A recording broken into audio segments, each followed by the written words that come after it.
started.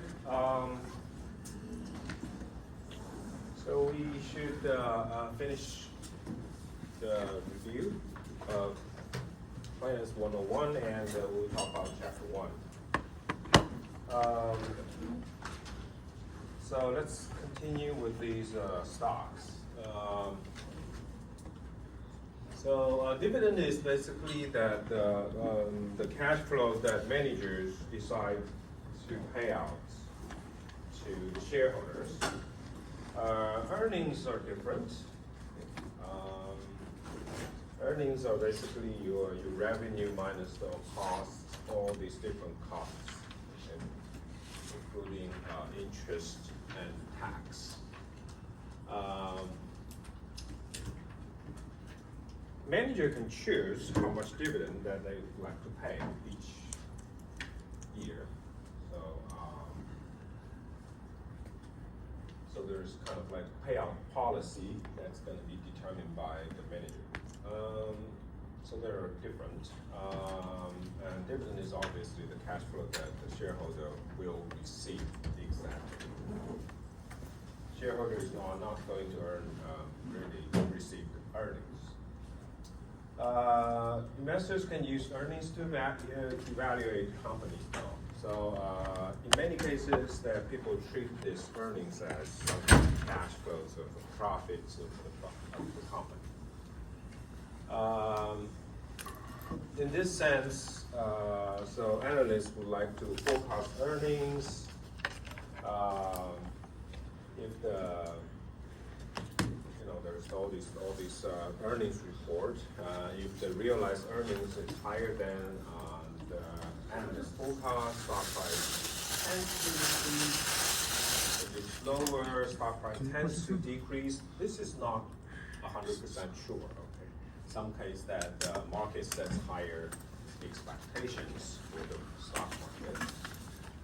The example is NVIDIA's earnings this year are very hard, but even though in some cases that they beat the analyst forecast, the stock price still can jump down because the market have extremely high expectations about that stock.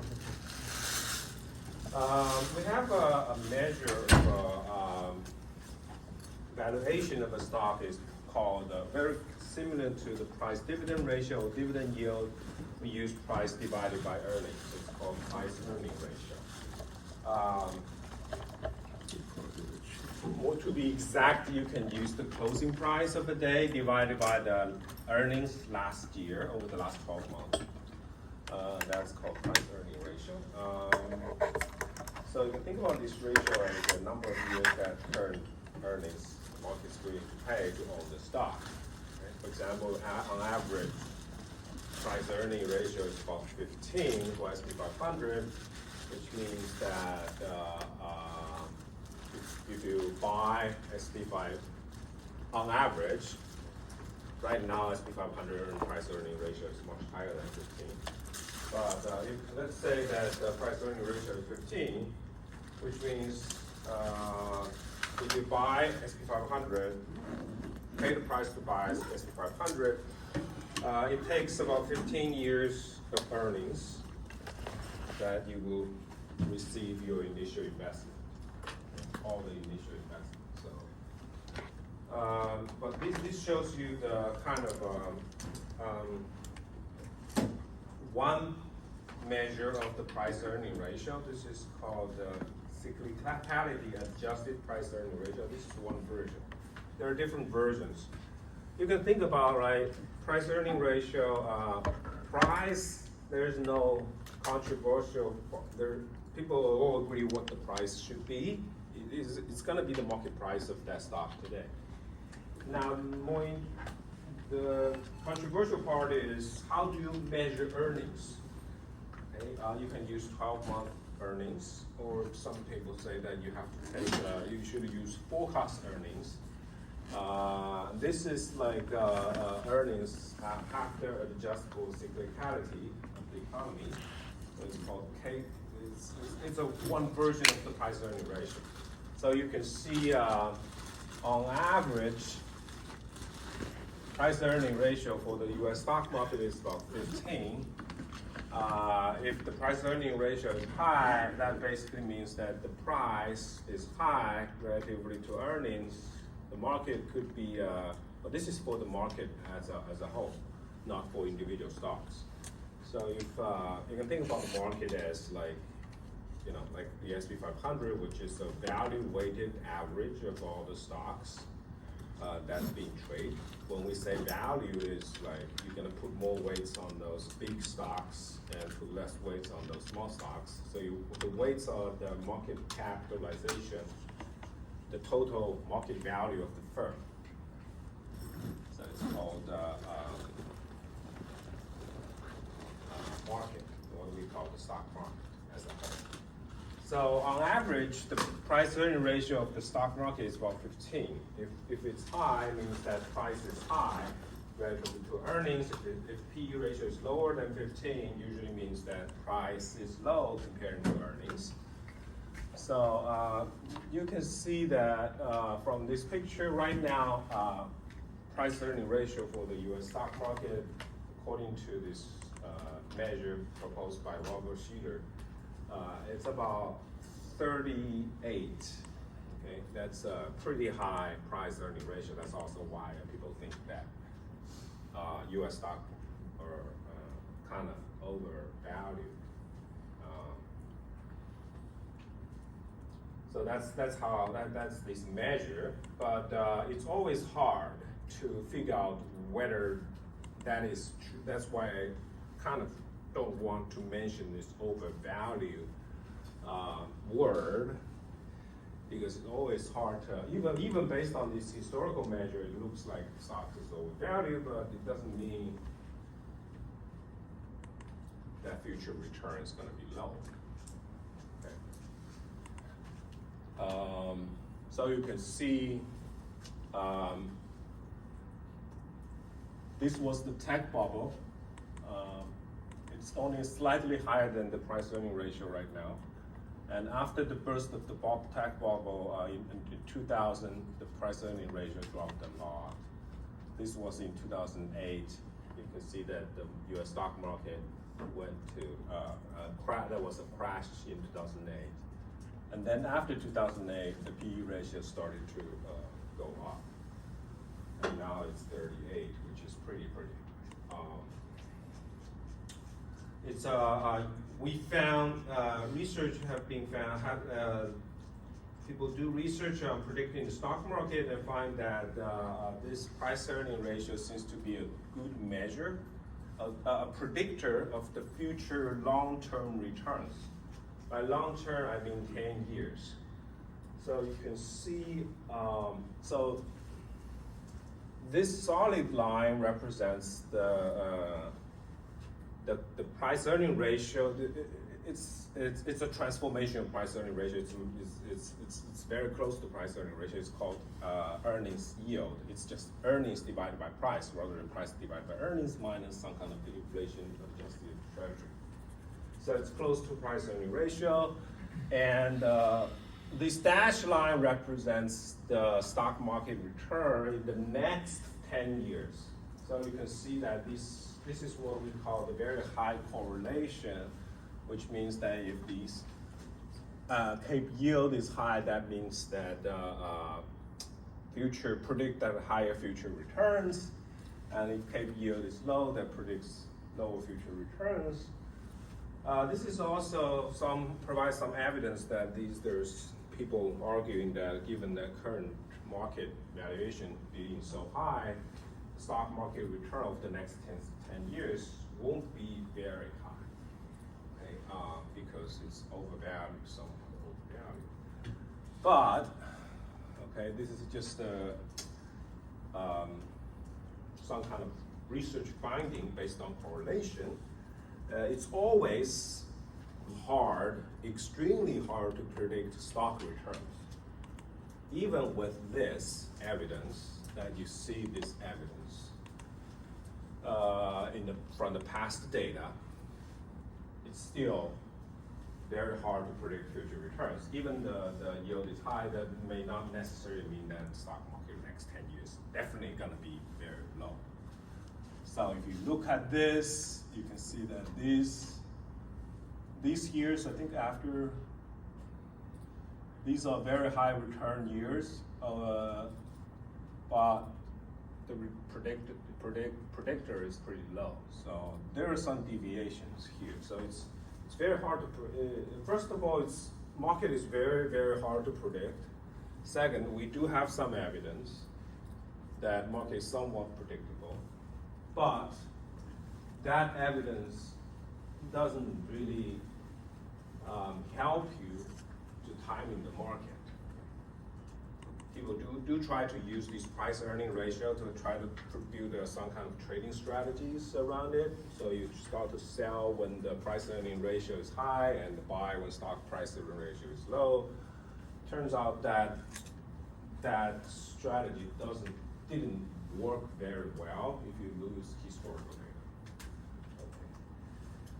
So I guess that's just that's probably the most important evidence that people found in academia. People in academia found. There could be a lot of other predictors that used by the people in the industry. Okay, so there are various ways to value a firm. For example, we have these four ones: book value, liquidation value, market value, and going concern value. So book value is very straightforward. It's just the accounting numbers, based on accounting numbers on the balance sheet. If you think about like the book asset minus some kind of book debt, you can get some book value of equity. Okay. And the second one is the liquidation value. This is going to be lower than the book value. Book value, you can think about like the historical price that the company paid to build all its assets or capital.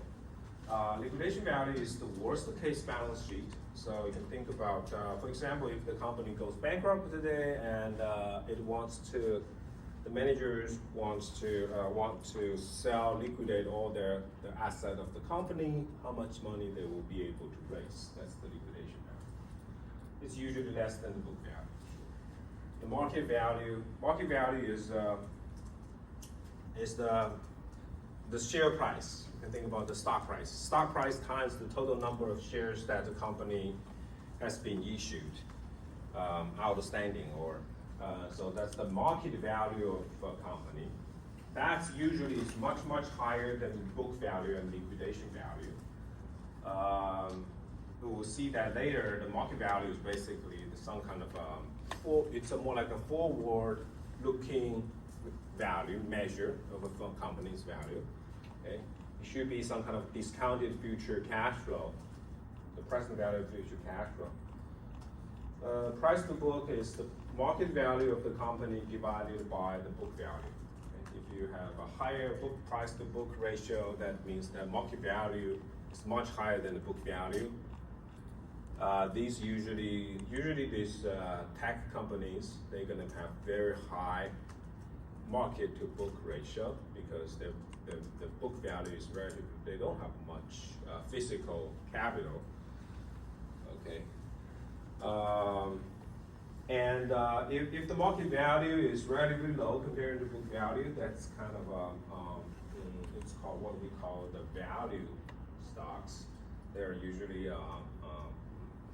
think about, I guess, like some manufacturing of traditional goods, some kind of traditional manufacturing good companies. They usually have relatively low price to book ratio.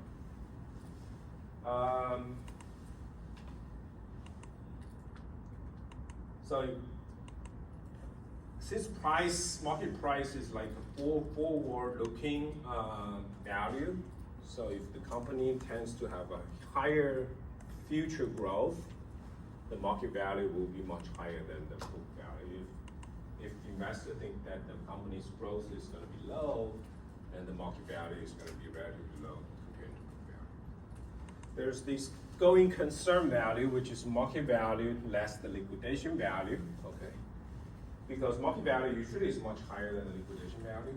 But if really, if you want to kill a company and make it bankrupt right now, how much it will be able to raise? That's the liquidation now. So the difference is the going concern now. Okay, now let's try to define some very basic measures. We start with returns. Okay? All we care about, okay, stock price is not important. If the company split the stock, it will divide it by 2. The price will 1 to 10 split, then it will divide by 10 stock price. So stock price itself, it doesn't really matter. What you care about is the return. Return in the common stock. We need to define return. So return, if you're holding a stock, the return consists of 2 parts. One is the dividend, the other is capital gain. 2 parts. So dividend is very straightforward. You receive some cash payment to your brokerage account. Capital gain, it's because of the increase in stock price. Or capital loss if the stock price goes down, it's capital loss. So we have this equation which defines return. So return is the dividend yield plus capital gain. So dividend yield is dividend. Okay, you can.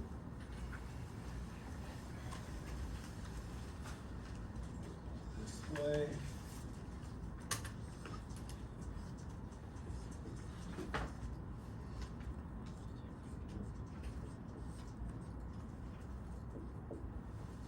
This is the return. So you have a date 0 and date 1, 2 dates. You buy the stock at P0. That's your cost. And in date 1, you will receive dividend and you sell the stock at P1. So that's your return. This is how much you get, how much cash you get from date 1 when selling the stock. You don't have to sell it, but let's pretend that you sell it so you realize the capital gain. Date 0, P0, okay, this is going to be your return. We can minus 1 too, or if you want to, you can minus 1, add a minus 1, doesn't matter. So in that case, you're going to have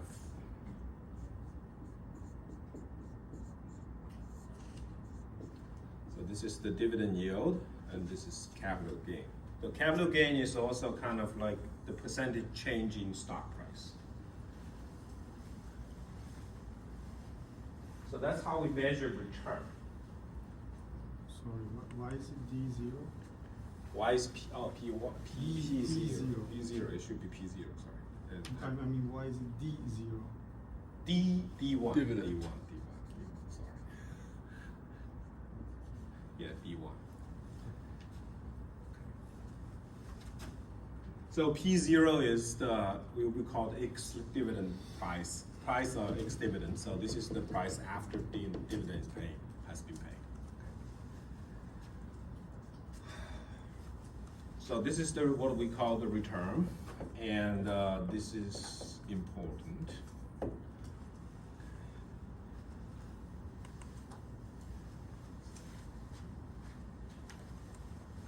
So, for example, if you put $100 down, if you use this $100 to buy the stock in year 1, on date 1, your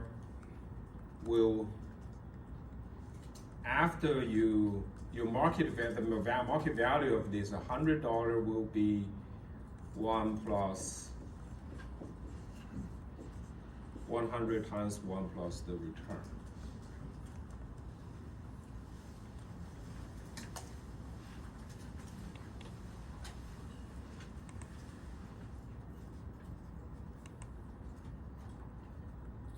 If you have a high return, price goes up, you're going to make profit, otherwise you're going to lose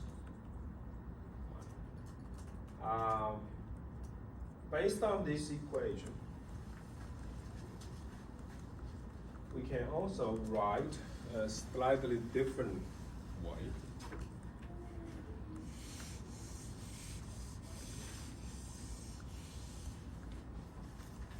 So let's call this return, let's denote this return as R. So you move -1 to the left-hand side.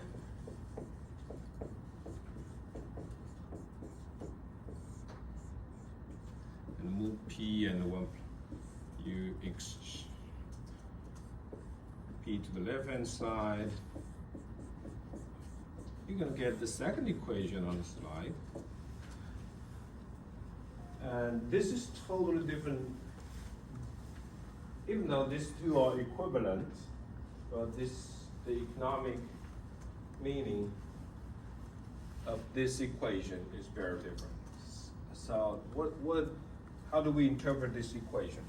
So you can see that this is an equation that's very close to the present value. For example, if you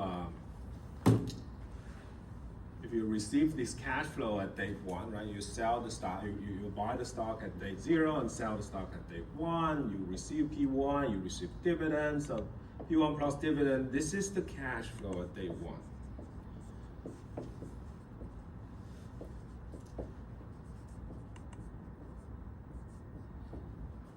And if you consider this R as a discount rate,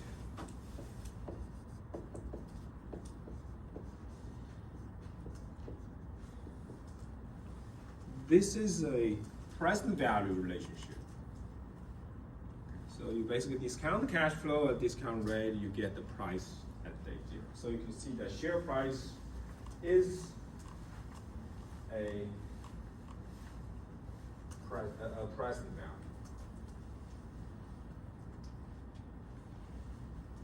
Okay. So based on that, so let's go through this example. Let's say that a stock pays dividend $1 at T. Its closing price at T minus 1 is 100. Closing price at T is 101. What is the return from T minus 1 to 1?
What's the return?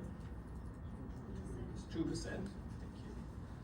So dividend plus the price change is $1. So dividend is $1, $1.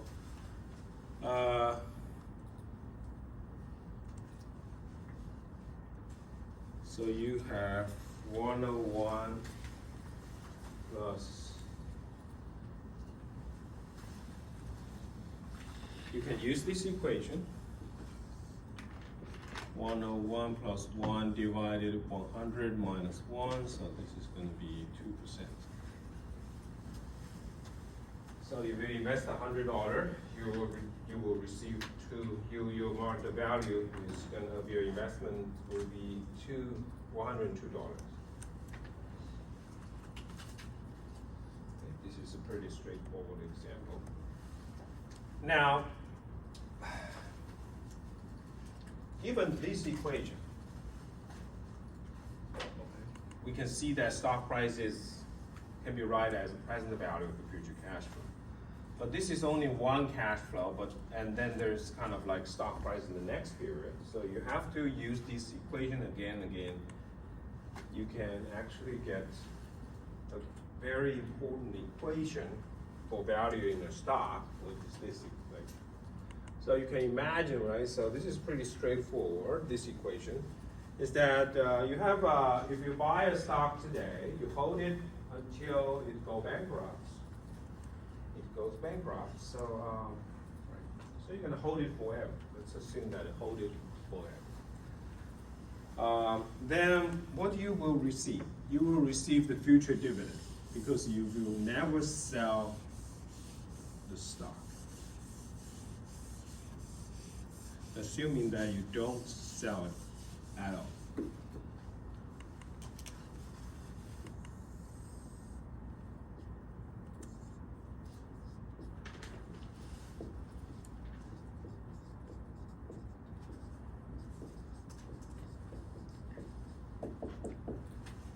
So you pay P0, the current stock price, and you hold it. So you're gonna keep receiving the dividend every year. And given that cash flow, right, we can discount those cash flows using this present value relationship. You will discount all the future cash flow back to day 0. And if you do that, you will get this equation. So dividend in year 1 discounted by 1s. Dividend you receive in year 2, you discount it twice because there's this time value of money. Okay? The dividend received in year 2, you should discount more. Dividend you receive in year 3, discount even more. Okay, 3 times. So you get this equation. So the stock price is, in fact, the present value of the future dividend stream. This is basically the equation that people use to value a stock. Now, even though this is a theoretical relationship, you still have to measure all these numbers so you can come up with the estimates of stock price. So the next question is, how do I get those dividends on the numerator, and how do I get those discount rates in the denominator? It is very hard to get those numbers, to forecast those numbers. I guess if you have taken this Finance 101, they will teach you, the discount rate. The discount rate should be higher than the risk-free rate because this is the cash flow is risky. Okay? So the dividends are cash flows which are risky. So in order to discount the risky cash flow, you need a discount rate which is higher than the risk-free rate. Now, by how much? I guess then, right? So the next question is how much? We have this capital asset pricing model. I'm going to talk about that later. That can exactly tell you how much you can discount the cash flow. You can come up with the discount rate. It has its own problems as well. But we have a kind of like a standard people use. Now, how do you forecast the future dividend? This is even harder. We're gonna talk about a few two simple cases, simplified cases. People spend their whole life trying to figure out how to forecast this dividend or how to forecast earnings, but it's pretty hard. Nowadays, I think a big part of the industry, of this asset management industry, they don't focus on this. Okay. It turns out that if you really want to value an individual stock very accurately, it's very hard. Nowadays, it's more about portfolio. We will talk about the portfolio later. Is that instead of holding one stock, you hold a lot of stocks, which allows you to diversify a lot of risks. And then working with this group of stocks tends to be relatively easier. If you focus on individual stocks, it's always difficult to forecast or to manage all this. There is just too much risk.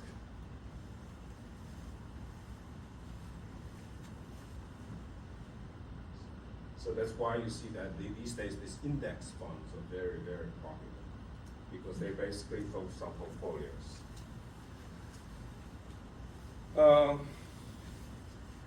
So we're going to take a look at two specific models for this dividend discounting relationship.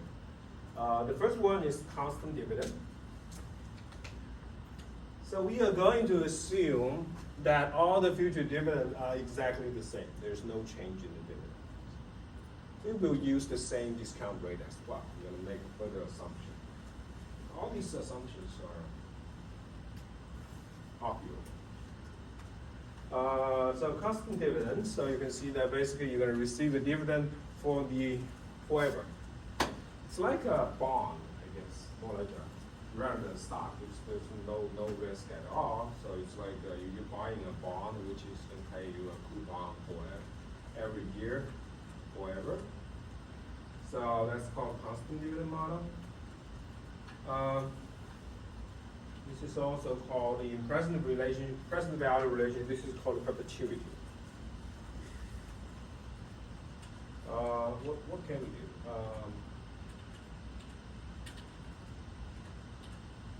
Okay, we're going to start with this equation.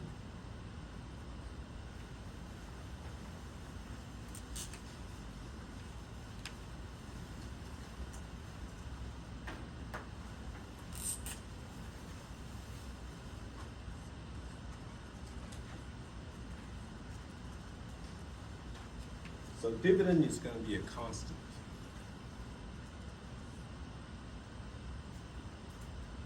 Discount rate is a constant too.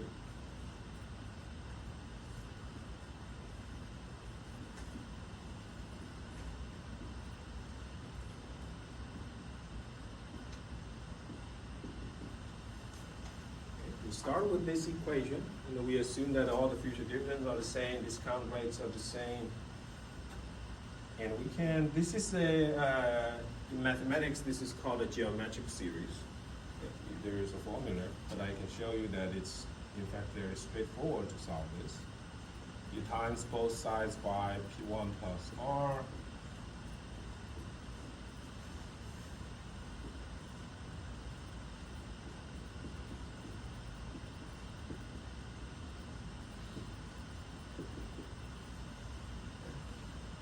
And you take the difference on both sides. Left-hand side is going to be RP0. Right-hand side, these terms can be canceled. You will get this. The rest of the terms are canceled when you take the difference. Therefore, P0 is dividend 1 divided by R, and you're done. Okay. So, this is how you, this is the stock price for constant dividend, for a stock that pays a constant dividend. And they're assuming that your discount rates are the same. This is close to a bond, okay, that pays a fixed coupon payment. And in this kind of model, you can think about the stocks, because the stock pays constant dividend forever, so there is no growth. Zero growth in the stock. If there's a zero growth in the stock, you can think about these companies as like a company that's keep operating its own project, existing project, without any new investment. They just keep collecting the cash flow from the existing project. And there is no growth.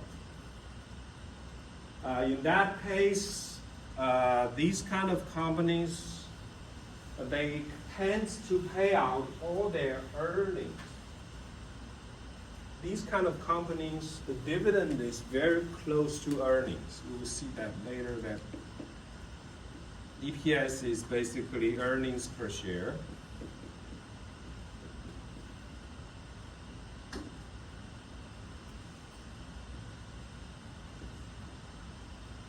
There are two major ways that the manager can use earnings, right? Earnings is just the revenue minus costs, all different costs, including dividend, interest payments, as well as tax. Okay, it's not gross profit. So earnings, there are two major ways that manager can spend the earnings. One is to pay dividend, and the other is to invest in new projects, which is called retained earnings, as I explained last week. So if a company does not have any new projects, they don't invest in new projects, so they don't need to retain any earnings. These kind of companies, they don't have any new projects, so they can pay out all their earnings as dividend. So in these kind of companies, dividends are close to earnings.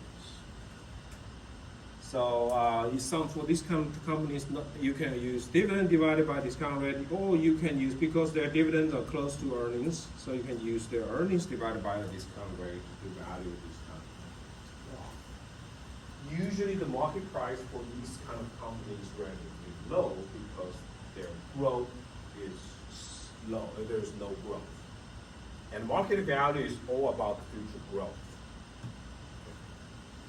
If you have a high, because market value is the future, future cash flow, the present value of future cash flow. Now, let's look at the second model, which is more popular because there is a growth. This is called golden growth model, in which the dividend is going to grow at a constant rate. Okay, the growth rate, you can see that the dividend keeps growing over the years, and the growth rate is a constant. This is not the reality as well, but this is a model, so it's simplified. Doesn't have to be the reality. So it helps us to understand the stock price. So this is called the constant dividend growth. In constant dividend growth, let's assume that the growth rate is G. So we define the growth rate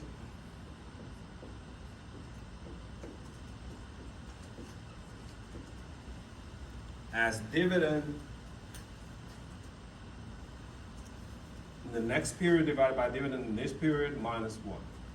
And this is going to be a constant.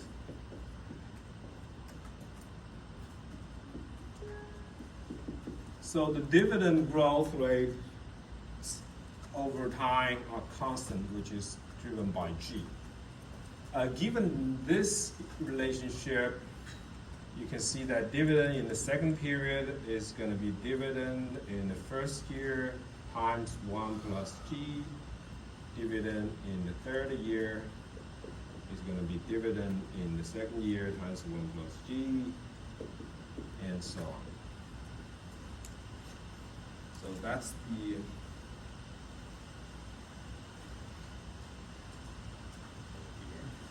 the assumption. That's a big assumption. And based on this assumption, again, we can use the present value relationship to discount the future dividends. So dividend in second period is going to be dividend 1.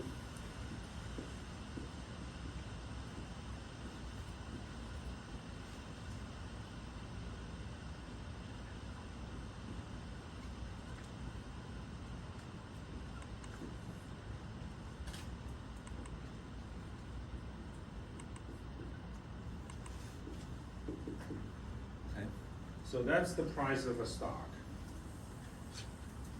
And you will notice that this is the sum of a geometric series as well. You can use the same trick. If you are interested, you can try it. I don't want to spend too much time since they're basically the same idea. times it by the ratio. No.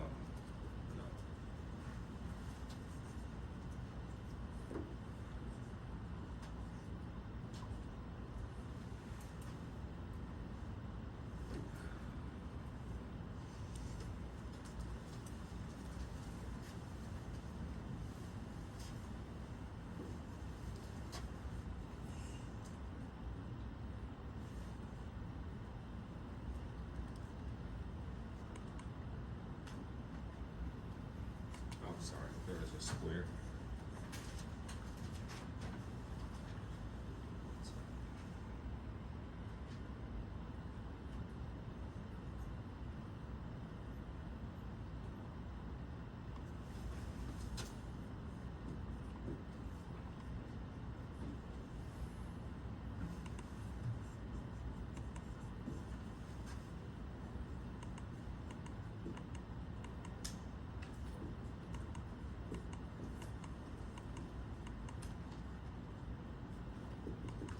Okay, then you take the difference, you will get this equation.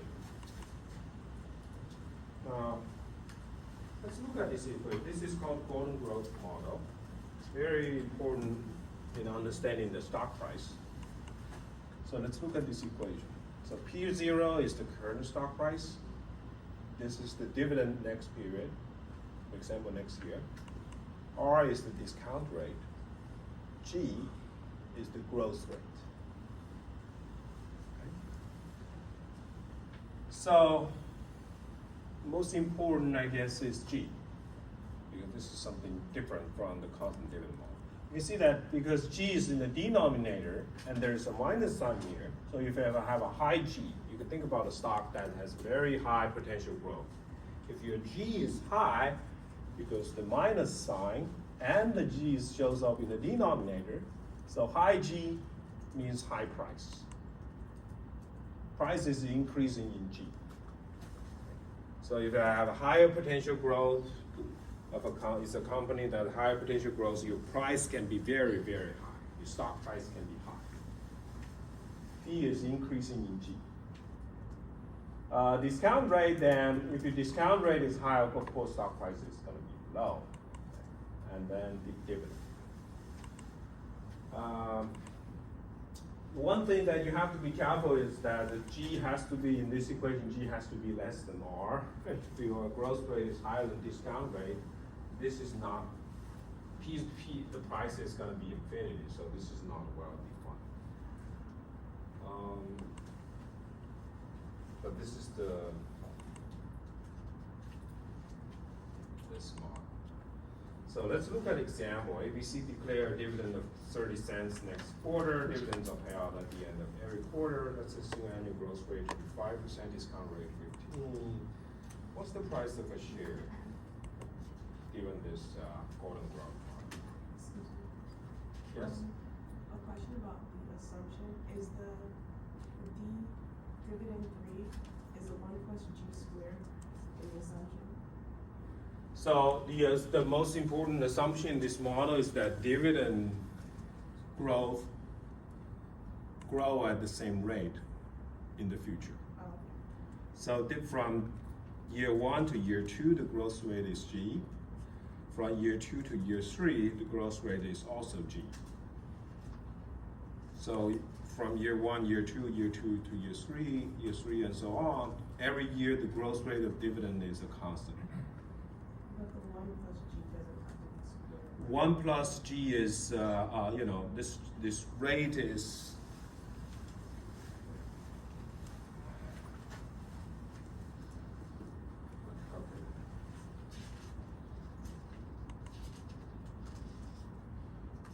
this is how we define the growth rate. If you have to subtract that one. Yes. Is it possible for the growth rate to change? That's not the case for this model. Okay. In this model, we assume that growth rate is a constant. You can make different assumptions. Then you have to go back to the original equation. You try to do the spreadsheet and figure out what's the future forecast, the future dividend based on different growth rate, and then try to discount that. Yeah, then you can have to make different kinds of assumptions. But this is just a simplified model that we assume. In reality, for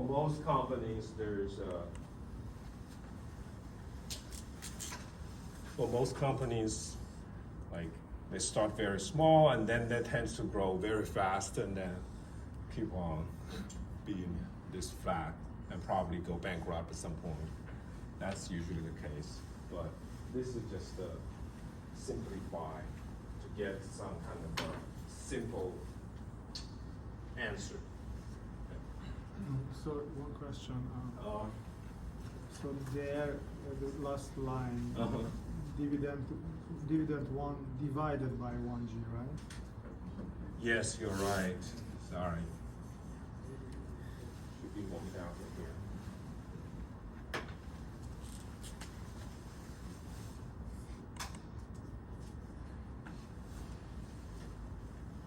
Thank you.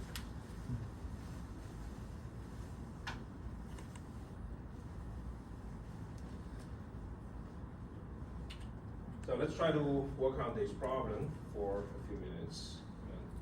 Just to make sure that everyone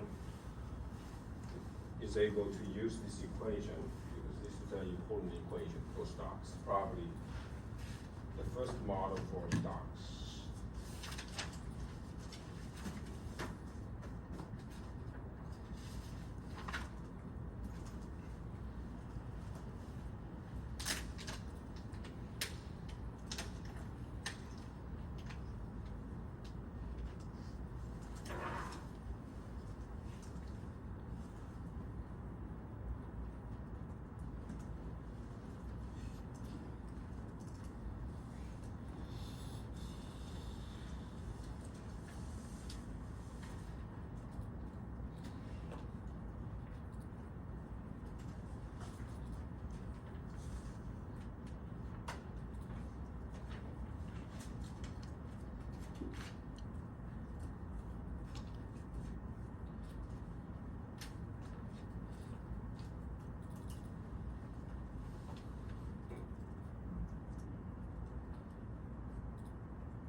So what's the price, share price? 3. Actually, 75 cents. 75 cents? Assuming that the growth rate is annualized and the discount rate is annualized, we are asked to calculate the price of the share today. Is it for the quarter? There is a price no matter whether you're quarter or annual, right?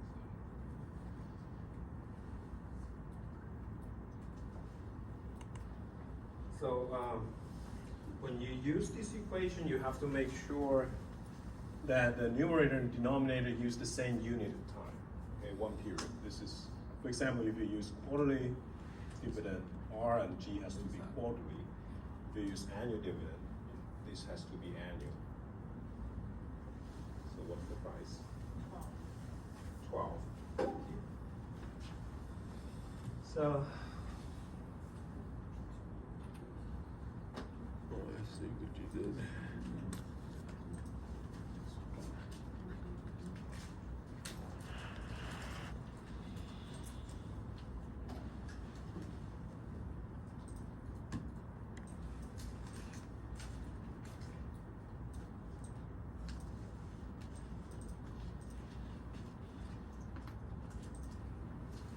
so here I use quarterly, 1 quarter as a period. You can use annual as well. You use quarterly, then your G, your annual growth rate is 5%, so every quarter you divide it by 4. Not considering compounding. And R, the discount rate, I use 15. Discount rate, you can think about discount rates as some kind of expected return of a stock. Stock tends to have more risky, so the expected return should be higher than the risk-free rate. So 15 is a reasonable number for a very risky, high-growth stock. So divided by 4, you get an annual quarterly discount rate of 3.75. And your quarterly dividend divided by R minus G, your stock price is 12. Or you can do everything annually. Then your dividend has to be times by 4 to get an annual dividend. So that's a simple application of this golden growth model.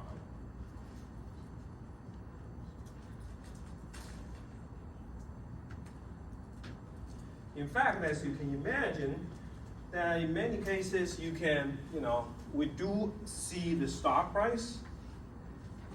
Given the stock price, let's assume that you can estimate some kind of discount rate. You can use the equation to solve for G. Then G is going to be, investors' expected growth of the company. If you have a high stock price, investors believe that the G is going to be very high. Or if your stock price is very low, investors believe that G would be low.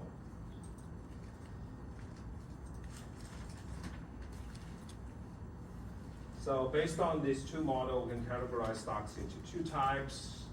We usually refer as growth or value stocks. Constant dividend model, usually we call value stocks or income stocks. Because investors primarily focus on the dividend. You can think about these utility stocks, electricity companies. Unless there is a growth in population in this area, right?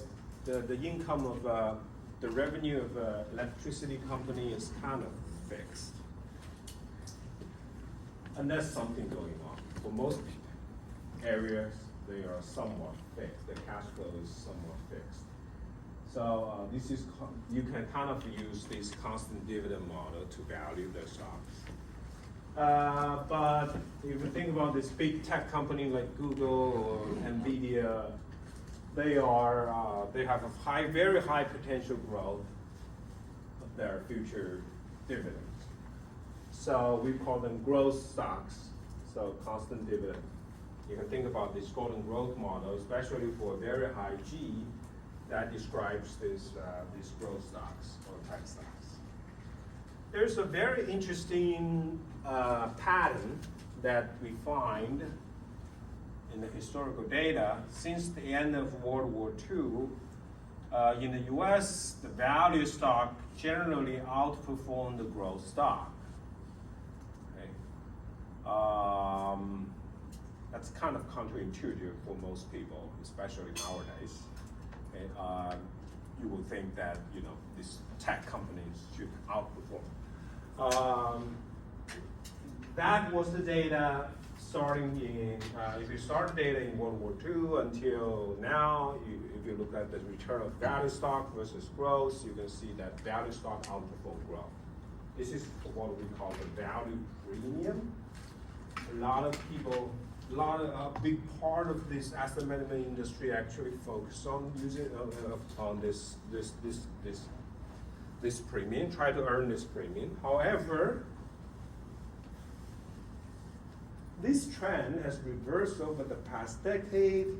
Since 2010, the growth stock tends to outperform value because these big tech companies really grows really fast, and hence the tech companies seems to outperform the traditional value stocks.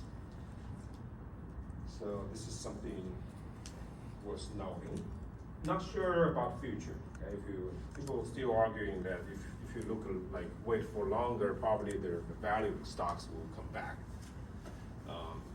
We'll still have to wait and see.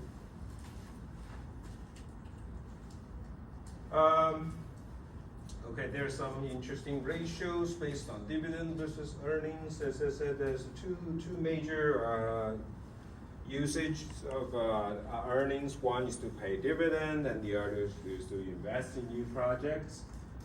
So the dividend divided by earnings is called payout ratio, which is the proportion of earnings paid out in dividend to shareholders.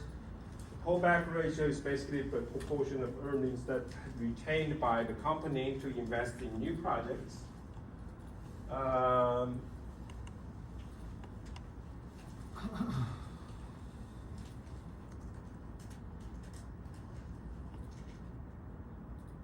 Why would, the simple question, why would a shareholder want the firm to retain these earnings? Because when they reinvest their earnings in new positive NPV projects, these projects will add value to the company.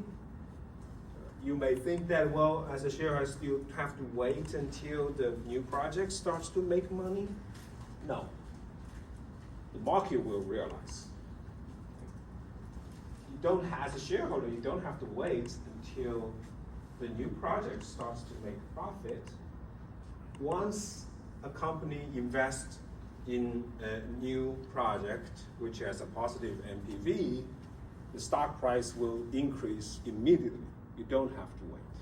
This is the interesting part about the stock market, is that once you invest, you don't even have to make any profit at that point. The stock price will increase. As a shareholder, you will benefit. Now think about what happened over the last few years, right? Whenever a tech company starts to play in AI, start to invest in AI like crazy, stock price will go up. They don't even make any money out of that AI project yet, but that's fine. Okay? So that's the interesting part about stocks. That's why shareholders want the investors, want the firm to retain their earnings instead of distribute the cash flow. They want their return it, so they invest in new projects, which can increase the price of their shares, and the shareholder will benefit. Okay. So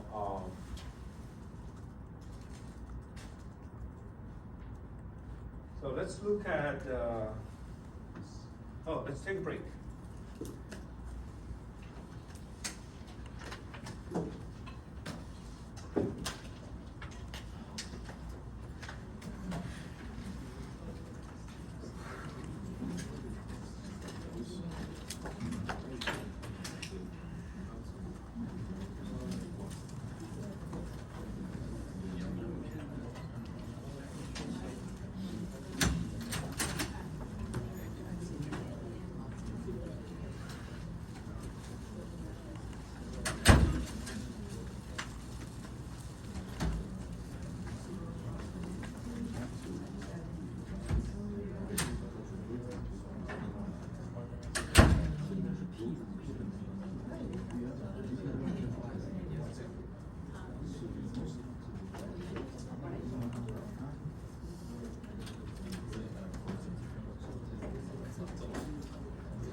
Somebody was mentioning the audio, so I don't know if you have the camera on. I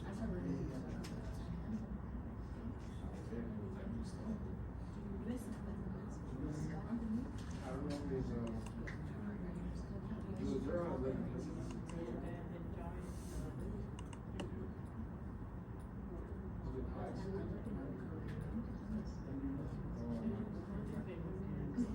that's what it's called up here. Like this. Yeah.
Okay, let's move on.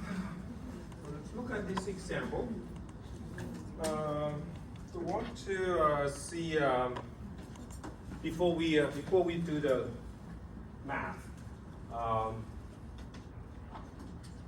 Intuitively, what's your,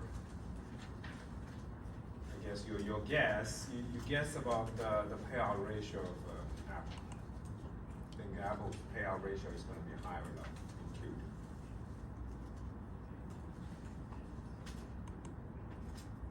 Low. Yeah. Huh? Low. Low, yes, thank you. Because Apple is a tech company, so they tend to, we believe that they have a pretty high future growth. So they have to invest in a lot of new projects. And hence they have to retain a lot of earnings to invest in those new projects. So their payout, the dividend they pay out as a fraction of earnings should be low. Payout ratio should be low. So let's do the math here. So this is just some this screenshot provides you some information about Apple stock. So when you look at Apple, if you Google Apple stock, you're gonna find this page. Okay. I think I did before.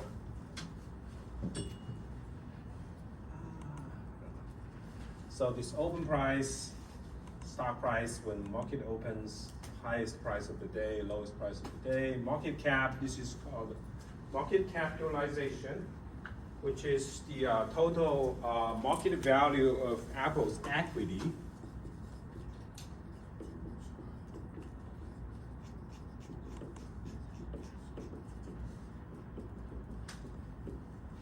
So it's the Apple's total value stock of the company. Okay? So it's $3.37 trillion. So this is the price earning ratio, which is price divided by earnings. Okay? To give you a reference, this number on average for the US stock market is about 15. Now for SP 500 must be higher than 20, more than 20. Now for Apple, PE ratio is 34. Well, that's a pretty high number. Okay? 34 is a high number. This ratio basically means that the price is very high compared to earnings. Given that our average is 15, now this is 35, which means that price is very high. When you think about the price is high, market price is high, that implies that future dividend, right? Price is the present value of future dividend. So this basically tells us that investors have a very high expectation about the future cash flow of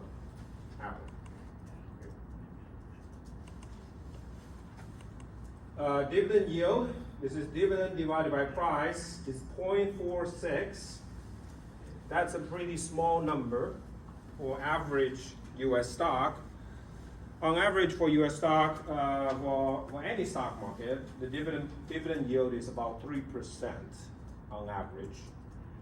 US stock has a lower dividend rate yield these days because they do a lot of share repurchase.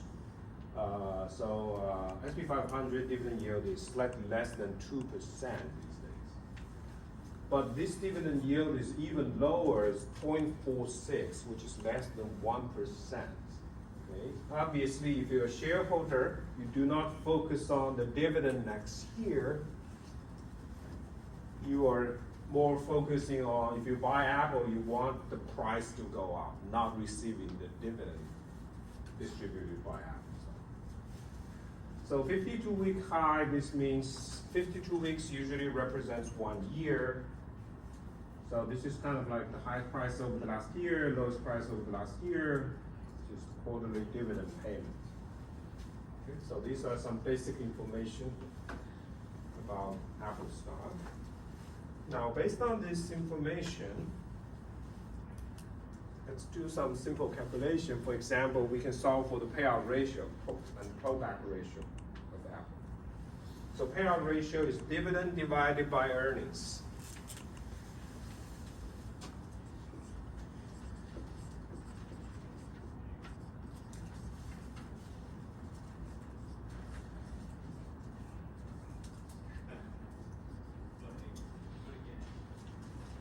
It's called earnings per share.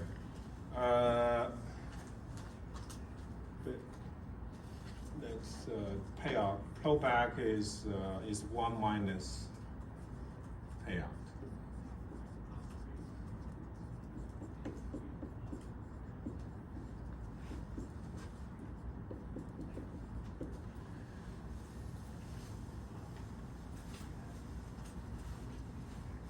Let's work on this problem or do this.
3.16. Yes, payout, right? Yeah. Thank you.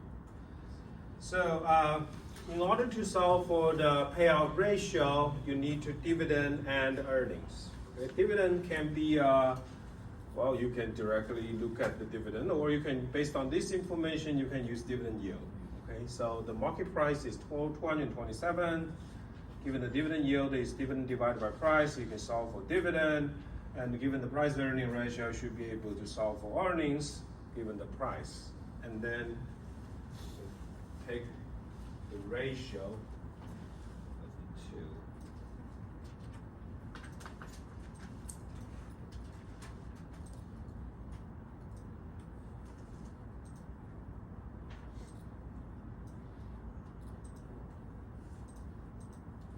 Okay. So earnings per share is the market price divided by PE ratio. So earnings per share is $6.58. Dividend per share is going to be dividend yield times the market price of a share times dividend yield. Again, dividend per year is about $1. So payout ratio is 1 divided by 6.58. So you get a payout ratio of 16%.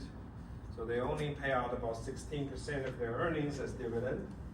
And then the rest they invest in new projects. The pullback ratio is 1 minus the payout ratio. So 84% of their earnings has been reinvested into new projects. So that's a pretty high pullback ratio. And that signals that they invest a lot in new trying to develop new product or new projects.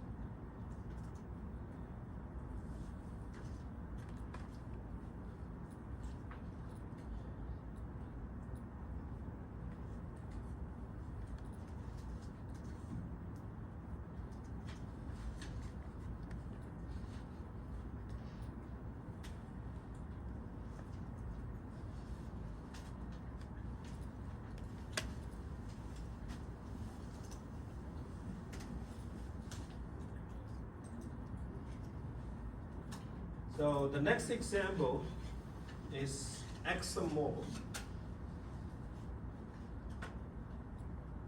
ExxonMobil is a oil company. So intuitively, I guess, do you expect a high payout ratio or low payout ratio? A high payout ratio. Good, good. Now, based on this information, so you can see that price earning, now let's look at the standard ratios. Price earning ratio 15, that's kind of like the average. So since this is kind of like average, so price is not very overvalued, so the stock is not very much overvalued. Dividend yield, well, they pay out very large dividend, right? So this oil company these days pays a lot of dividend. It's 3.5%. So if you put $100 there, the dividend itself is going to be 3.5%, which is kind of close to the interest rate that you will receive these days. I think if you have a saving account, the interest rate is, the short-term interest rate is probably 3.6. So the dividend itself, you receive close to the interest rate of the treasury. So it's pretty high dividend yield. That's very important. So you can see the difference here. Through these two ratios, you can see the difference between these oil companies or value stocks versus the tech companies. So let's try to solve for, of course, the market capitalization. The market value is much lower. This is only about, even though this is a very big oil company, the market value is only about 4.7 billion. which is much lower than Apple.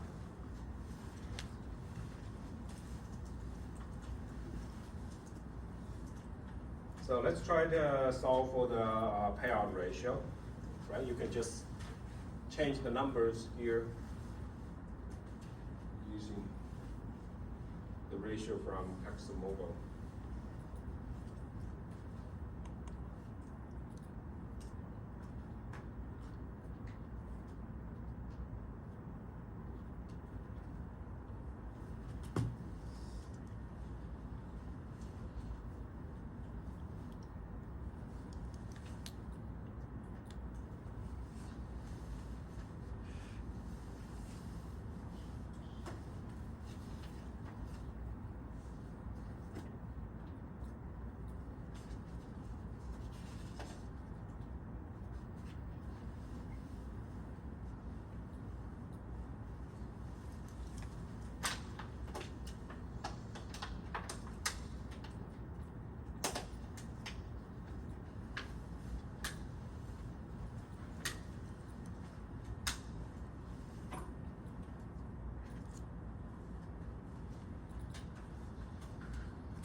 So what's the payout ratio of ExxonMobil?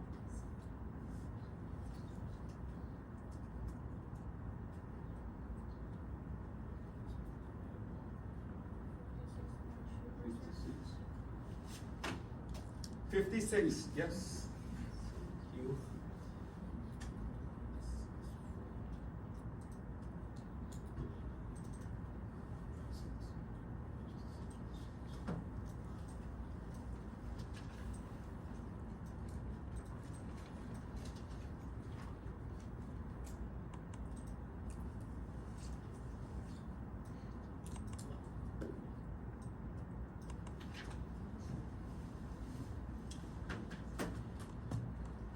So you need to solve the earnings per share, which is the price divided by price earning ratio, about 15. So earnings is about $7 per share.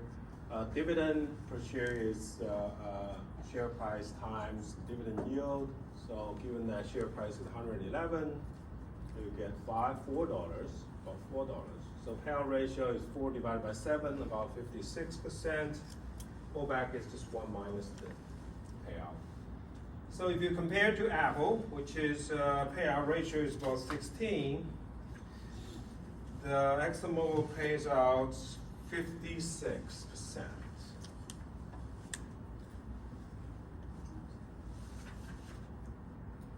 So their payout ratio is much higher, pullback ratio is much lower.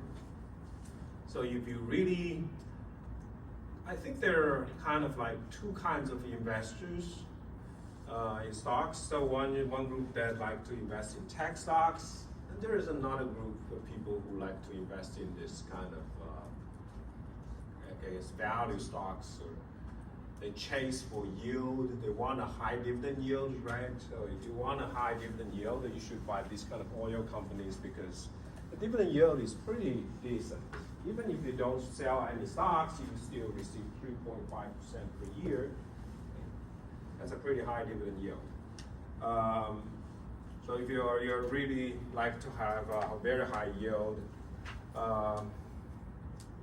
probably want to invest in I think they will invest in these oil companies because they pay out a lot of dividend. And of course, there are people who like to chase those tech companies as well. Let's just different ways. So if you buy those tech companies, you want the stock price, you expect that the stock price is gonna go up a lot. You do not focus on dividend. If you buy this kind of oil companies, you focus on the dividend. So you don't expect the stock price to goes up, to increase a lot, but you just want to collect those dividends. Two types of investors. Okay, so which one is a growth? Okay. Which type of stock has a higher pullback ratio? Apple. Growth, right? Like Apple. Which one has a lower or payout, a lower pullback ratio? Obviously, value like Exxon. So the last concept I'd like to go through quickly is called the valuation of growth opportunities.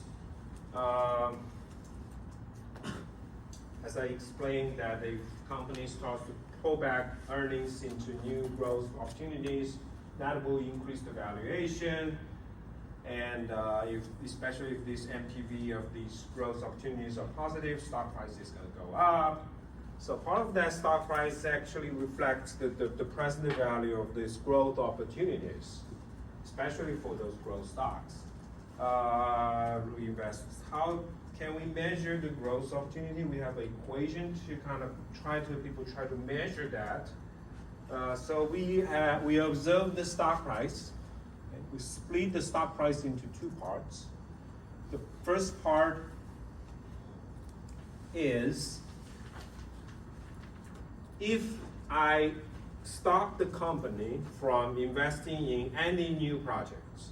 So the company will stop investing in new projects, just keep operating their existing project. For example, Apple, right? You tell their CEO that you should not develop any new products. You just sell iPhone until the end of the world. Okay, you just keep doing that and not investing in anything new. Just pay all the earnings to the shareholder, not retain any earnings. If that's the case, then the value of the stock should follow this constant dividend model, because Apple will stop investing in any new project. They do not retain their earnings at all. They distribute all their earnings as dividend. These earnings, of course, from selling iPhones, iPad, Mac, but they don't have any new thing going on. So, and then discount rate. So this is gonna be the price, the value price, assume that firm pays out all their earnings, and not investing in anything new. And that's gonna be the share price. Theoretical, this is a theoretical price. This is not a real price. This is gonna be your market price, okay? The real price that you see. And you're gonna see that there's gonna be a difference. And that difference we call the PVGO, which is the present value of growth opportunity. You can imagine that for these growth stocks, this PVGO is gonna be very, very high. Let's take a look. Let's use NVIDIA as an example.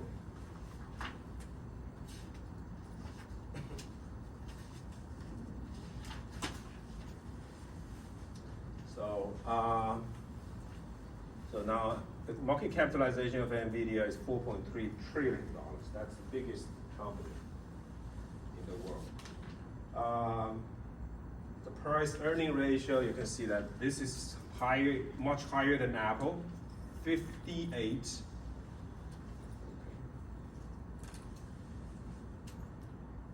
Or in other words, you need to pay, if the earnings do not grow, today, if you want to own NVIDIA, you have to pay 58 times their current this year's earnings to buy their shares.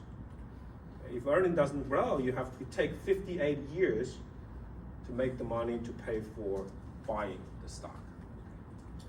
So obviously that's a very funny number. So should people expect the earnings to grow very, very fast.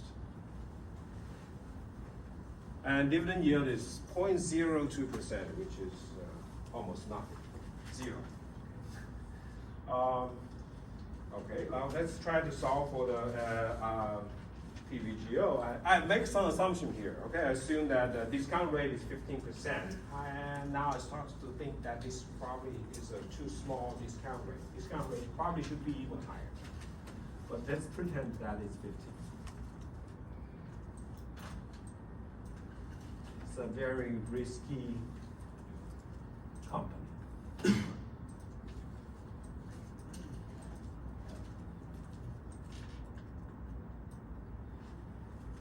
So first we need to calculate the earnings per share.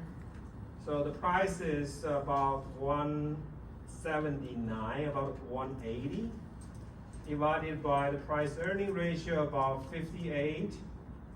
So earnings per share is $3. And the earnings per share divided by discount rate of 15. Okay. Then you get the first one, the theoretical value. NVIDIA stops to invest in earnings. The stock price should be $20. So based on their current earning, if their earning doesn't grow, the share price should be 20. However, it's valued at 180. I think this price is from last week. Now I think it's probably something like 170. So PVGO, which is the difference between the two, the current market price minus the theoretical value when they distribute all their earnings, it's going to be 20. So PVGO is 160, the difference. So 88% of the stock price is the PVGO, the present value growth of.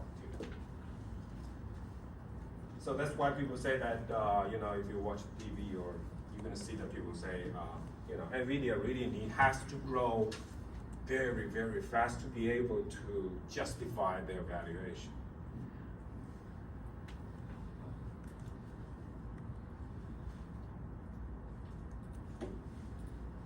Usually this kind of company, their earnings is very hard to forecast. So it's hard to value. The value it's very hard to tell whether this is overvalued or undervalued.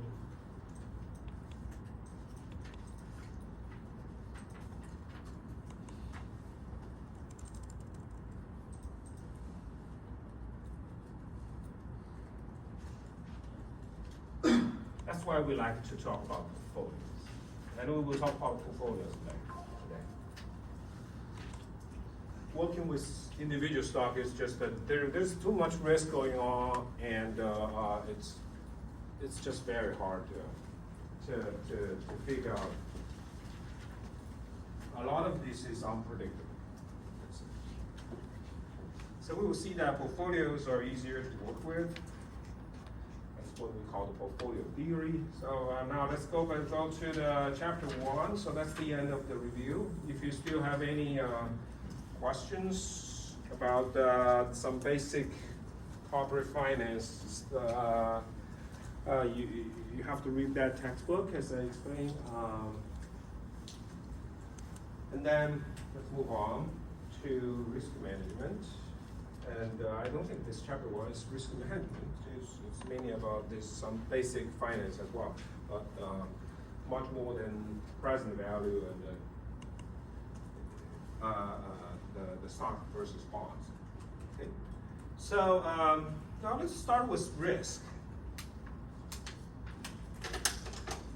Firms has to take risk. That's by nature. A firm has to take a risk. Okay, the economy is risky. Okay. There are two types of risks. We will see that later. We will measure it. And at this stage, let's talk in the intuitive. So there are two types of risk. One is called systematic risk, and the other is called idiosyncratic.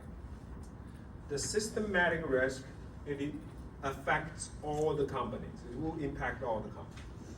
You cannot diversify by holding a large portfolio of firms, because it's going to affect all companies. For example, you can think about the business cycle. So business cycle is basically this this nature of this macroeconomy. There's good times and bad times, and good times and bad times. There's this cycle, basically, what we call business cycle. So bad time means this recession period. You can think about this, for example, this crisis period, like 2008 financial crisis and COVID. Okay, so these are bad times, what we call the recession. It's also defined by the National Bureau of Economic Research as recessions. These are bad times, and other than these bad times, there are good times that business starts to expand and employment rate goes up. So this is called business cycle. And this is going to affect all the companies. Like, 2008, the crisis, obviously, no company will be able to, all the companies will be affected by that financial crisis. COVID, same, right? So all the companies are affected. And then there's the stock market risk. Stock market risk tends to crash during the recessions. Interest rate risk, right? Federal Reserve, whenever Federal Reserve make their interest rate decision, whenever they hold this meeting to make a decision about the interest rate, that's going to affect all the companies. Okay, affect the borrowing cost of all companies. So this is called the systematic risk. And the idiosyncratic risk. Idiosyncratic risk only affects one or a group of companies. It can be diversified if you hold a large enough portfolios, right? If you hold a very large portfolio, if Federal Reserve says that, for example, nowadays if they have this meeting and finally decide that they are not going to cut the rate anymore this year, stock market will go down for sure. So even if you hold a large portfolio, you will lose. Okay. So that's something that you won't be able to diversify away. But if there is an idiosyncratic risk, you can diversify away. For example, you can like shortage of chips. This happened a few years ago because of the pandemic. And for example, there is a factory fire. Okay, then if you hold a large enough portfolio, you don't really care about these small events, okay, because you can diversify. So these are the two major important types of risk: systematic versus idiosyncratic. But no matter what, firms has to take risk to survive and prosper. Okay, because high risk means higher return. If you don't take any risk, you just earn the risk-free rate. And why don't investors invest in your company? They can simply put their money in a saving account, which is going to give them a reasonable risk-free return. They don't have to. If they invest in your company, they want you to take a risk. Now, to earn a higher return, the problem is you have to manage it. This picture shows you some diversification. What do we talk about diversification? So what I mean by diversification is just buy a lot of stocks, for example. So this picture shows you an interesting finding. Okay, there are too many lines here. Let's just focus on one line. Well, let's focus on the solid one. 1996 to 2005, that was the sample period. So if you start with one stock, holding one stock, I have to explain this one. This is called standard deviation of a stock return. Okay, it's kind of what we call the volatility. Okay, the stock price tends to go up and down a lot, and we try to measure that. Okay, so this is called standard deviation, which is a measure of how much the stock price goes up and down. Okay, if stock price goes up and down a lot and very large variation, we call the standard deviation is going to be large. Otherwise, it's going to be small. This is called volatility. Some stock tends to be very volatile, some stock tends to have a low volatility. But if you start with one stock, high volatility means high risk. If you hold one stock, your volatility is about 15% in individual stock. I think 50 is some kind of median cap, middle-sized cap, middle-sized company. It's not very large or small. So, but if you start to, basically I started with kind of one stock, and I start to add more and more stocks into my portfolio. So I start to hold more and more stocks. You can see that the risk of your portfolio, which is the group of stocks, is gonna start to decrease a lot when you start to put more and more stocks in your portfolio. Okay? Especially when you add the first 2, 3, 4, 5 stocks, the volatility starts to, your risk starts to drop significantly. And once you have like 20 or 30 stocks in your portfolio, your volatility of your portfolio, or the risk of your portfolio starts to decrease much less, but it's still decreasing. And this is what we call diversification. When you're only holding one stock, your portfolio is going to be very volatile because it's driven by a single stock. When you have more and more stocks, portfolio volatility is going to decrease a lot, significantly decreasing. Okay? And eventually, it will converge to a certain level. When you start to hold more and more stocks, will decrease to a certain level that it will not go down anymore. That's what we call the systematic risk. You won't be able to diversify the systematic risk no matter how many stocks in your portfolio.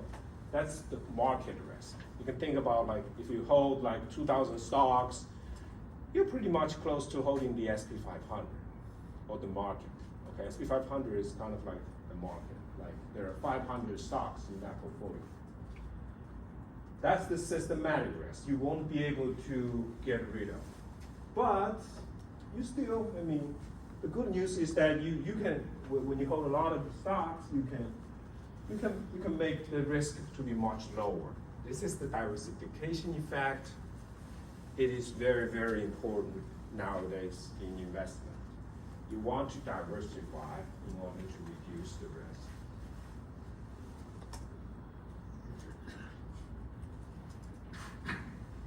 So again, that's the systematic risk. So so company has to take risk, but the question is how do we manage the risk? Finance 101 teaches us that we should take all the positive NPV projects, but we have to manage the risk associated with these projects. The chief risk officer needs to decide what types of risk that are acceptable, and if not, what action should be taken? Right? We will see a lot of tools that people can use nowadays. You can hedge, you can buy insurance, do a lot of things. For banks, this is the focus of this course, is that we're gonna look at the risk management for financial institutions. So we're gonna mainly talk about risk management for banks. Risk management for banks is especially important. As I explained at the beginning of this course, the banks take deposits and making loans. Bank is an intermediary. It's an intermediary. So they take the money from depositors and lend those money to a company or a home buyer. Okay. So, but they charge a higher interest on those loans, and they pay a low interest rate on those deposits. So they have this net interest, which is the major source of income for banks. But that income is not risk-free. Okay. The banks has to manage the risk associated with that income. The risk is that if the borrower if the home buyer or the company which take bank loans goes bankrupt, that default loss has to be absorbed by a bank. Depositors doesn't take any those losses because deposits are supposed to be risk-free. That's what we believe. So if there's default, bank bear the losses. So, well, for most of the time, but in some very special case, like in the financial crisis period, many countries' governments can bear the loss when the loss is too big to be covered by a bank. This is in US, it's called. So in other countries, this is all called deposit insurance. In US, this is called FDIC. Okay, this federal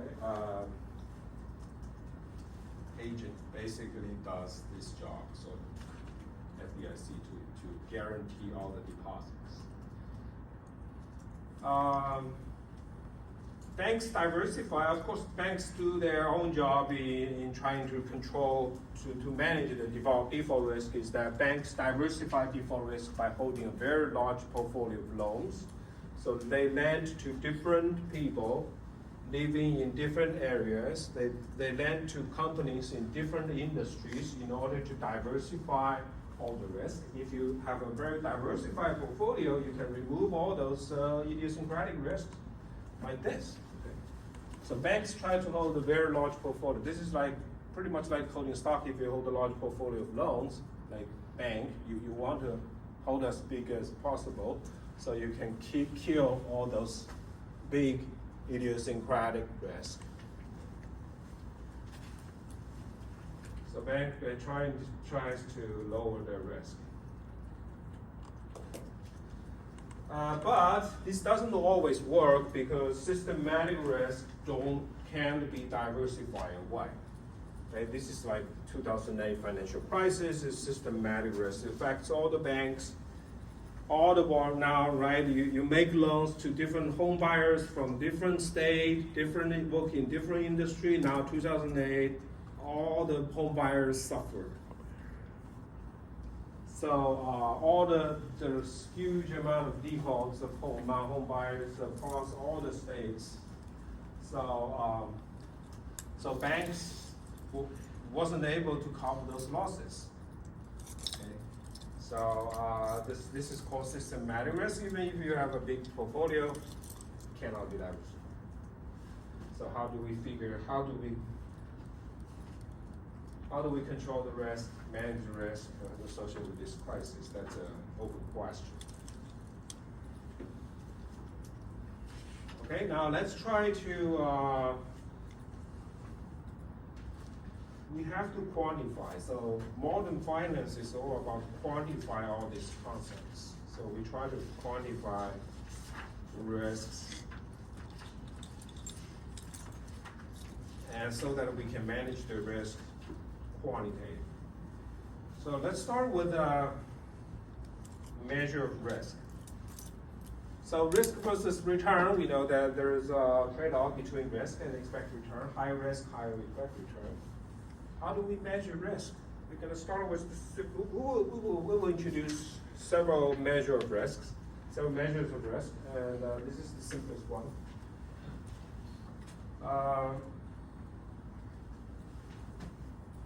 We have expected return versus volatility. Okay, I'm going to introduce volatility. So R is the return. Okay, we defined return in the first chapter, in the chapter 0, and expected return is basically the expectation of R. Okay, this is just follow the probability theories of mathematics, we can also calculate what we call the standard deviation of return. So this is the standard deviation, which is the measure for risk. Okay. In math, standard deviation of so R, you can think about it as a random variable, random number. So standard deviation of a random number can be expressed in these two ways. You can prove that these two are equivalent. Okay, but you can compute standard deviation using expectation. Most important part is about this R squared, the expected R squared. So this is the definition of standard deviation. If you have a high standard deviation, that basically means that the risk is high. If you have a low standard deviation, that means the risk is low. If your standard deviation is 0, that's not a random number. It's a number. So this is called, we also call it, in finance, we call it volatility. It's basically a measure of risk for an asset. So let's look at an numerical example. Suppose that the treasury yield is 5% and return for an equity investment can be, there could be 5 different scenarios. The good scenario, the best scenario has a probability of 5%, and the return of this asset is 50%. So this is a risky investment. And the worst scenario, 5% chance, and the return is minus 30%. So we need to solve for the expected return, and we also need to solve for the volatility.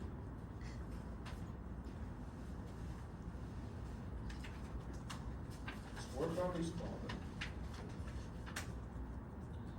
And let's take a break as well.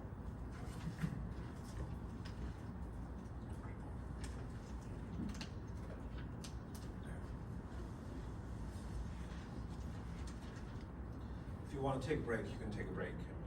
We'll be back in 8:15.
news to me, no, is it? Is it? How did that go?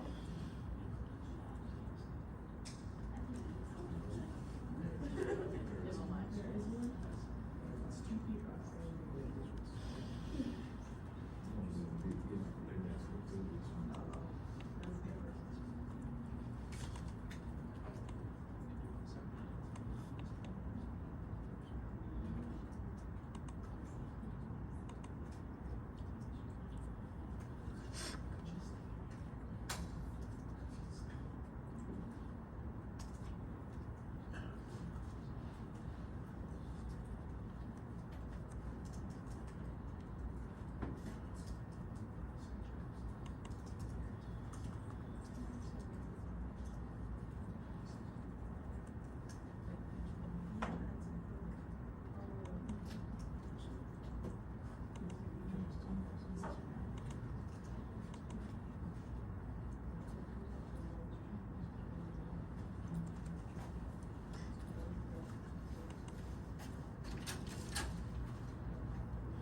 Okay, let's move on. So, we need to calculate the expected return and the risk. Anyone get the volatility? Anyone? 19.6%. What's the volatility here? 19.6%. Say it. 19.6%. 19. It's very close. Get something like 8. I guess there's some rounding errors when you do this complicated. I guess your answer is probably right. So,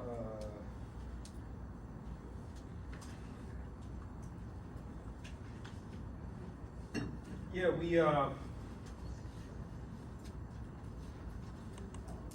just to look. Since this is the first measure for risk, so let's try to look at the details.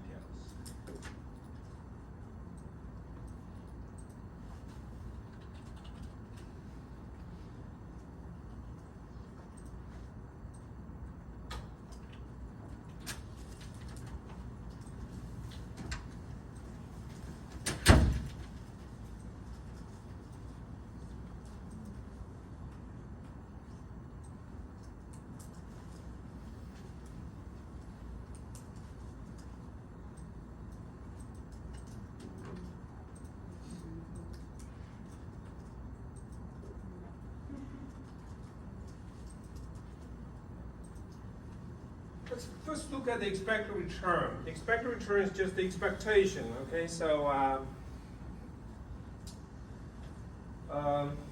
expectation is weighted average of the return across all the scenarios. So we do some kind of weighted average. So the first scenario, 5% probability times 50% return. The second scenario, 25% probability of 30% return, and so on. When you include all for the last two scenarios, the returns are negative. And hence, you can take this weighted average, where weights are the probability of each scenario, and you're gonna get the expected return is about 10%. And that's how we compute the expectation. It's basically a weighted average. And now we need to solve for the volatility or the standard deviation of return. So volatility is just the standard deviation of return. Okay, we need to solve for the standard deviation. So we need to figure out. We need to use these two equations. Either one of them, you should get the same result. I prefer the second one because we have already computed the expected return. Once we have the expected R square, expected R square, then we can plug into this equation to solve for the standard deviation. If you use the first one, you have to compute this return minus the expected return for each scenario, and then calculate some kind of weighted average. So I'm going to use the second equation here. You need to compute the expected R square. So just the same as this expected return, but for each return, you use return square. Okay. And you end up with something like 0.046. And expected return to the square is 10% to the square, which is 0.01. You take the difference, plug into this equation. You're going to find that the standard deviation is about 19%. So volatility of this investment is 19%.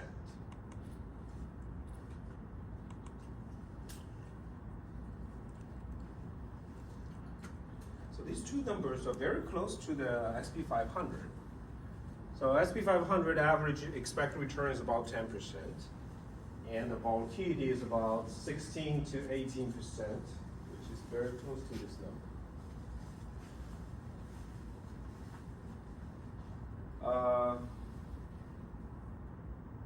So this is the volatility, which is our first measure for risk.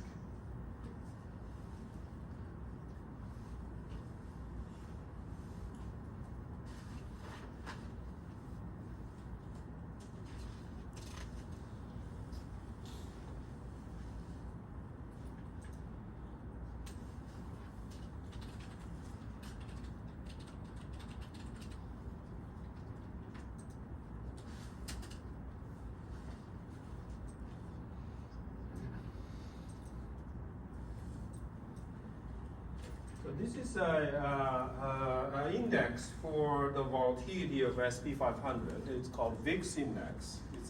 It's a volatility, but it's not a, it's a volatility on index for each on daily basis. You can see that the average, so this volatility changes over time, but on average is about, I guess, something like 16 to 18%. And when this volatility is, when this index is high, which means that SP 500 volatility is high, and when this index is low, that basically means that SP 500 volatility is low. So volatility is low means that the risk of SP 500 is relatively low, and volatility is high, this index is high. So you can see that this spikes actually corresponds to, corresponds to the COVID. This was the 2008 financial crisis. And this is like the tariff early this year, announcement early this year. So this is like a measure of risk, this index. Volatility is our standard measure for risk.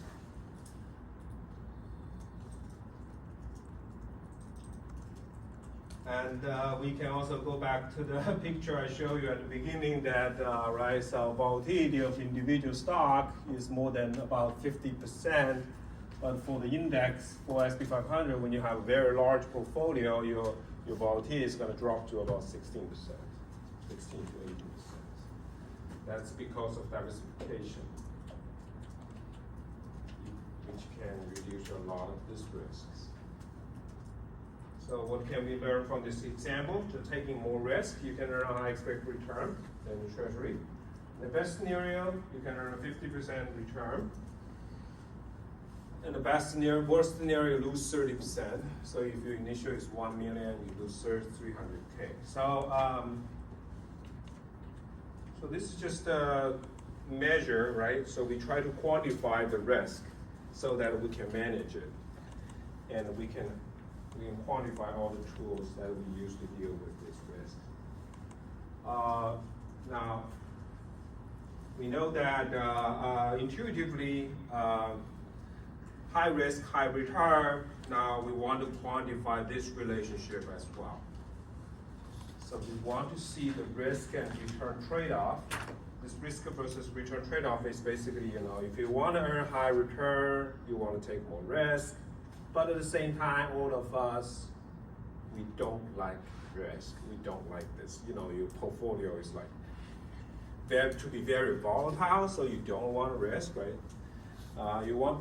Basically, we don't want to lose money when investing, so you don't want to take any risk. But at the same time, you want a high return, so you have to take risk.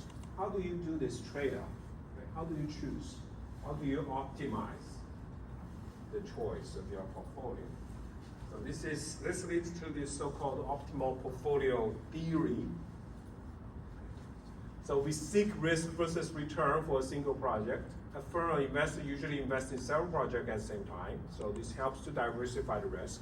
You don't want to put all your eggs in a single basket.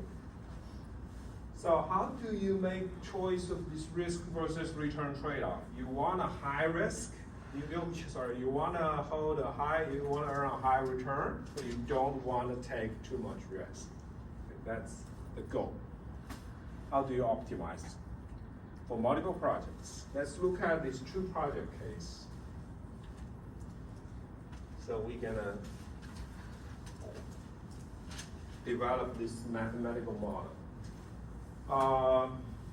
Let's look at 2 investments, R1 and R2.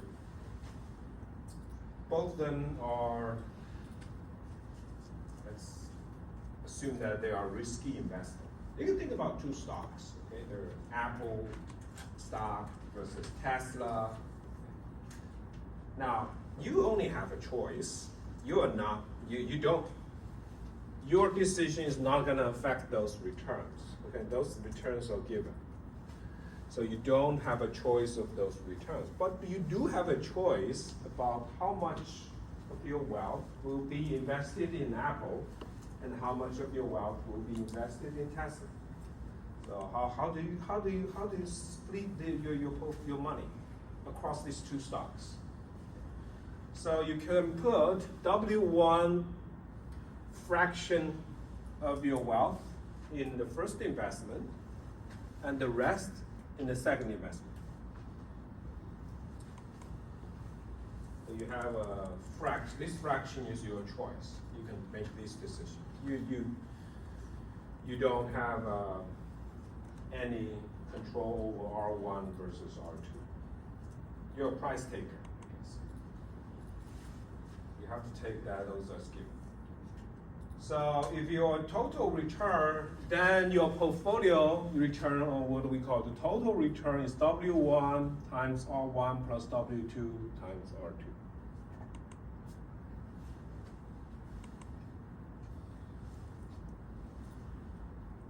And your expected return and standard deviation of return is going to follow these two equations. Mu P is the expected return of your portfolio. W1 is the weight in the first asset. Mu1 is the expected return of the first asset. W2 is the fraction that you put in the second asset. And mu2 is the expected return of the second asset. And the second equation is the standard deviation of your portfolio return. So it's going to be square root of all these plus 2 times rho, which is a very, very important variable here. W1, W2, sigma 1, sigma 2. Rho is called correlation. Correlation coefficient. It's a measure of correlation between these two investments. Correlation matters a lot in this portfolio when we're constructing portfolios. The reason, the underlying reason for correlation is because if you look at the stocks or any assets, they tend to move together. Okay, so that's what we call correlation. They tend to move together. If, for example, especially if you look at the big tech, right? If one, like Apple goes up, like it's likely that on that day Google or Facebook, all those big tech names are going to go up at the same time. If some goes down, all the others could go down. So there's co-movement, and we try to capture that using this correlation. The correlation matters a lot when we're constructing portfolios. So correlation, this is how we define correlation mathematically.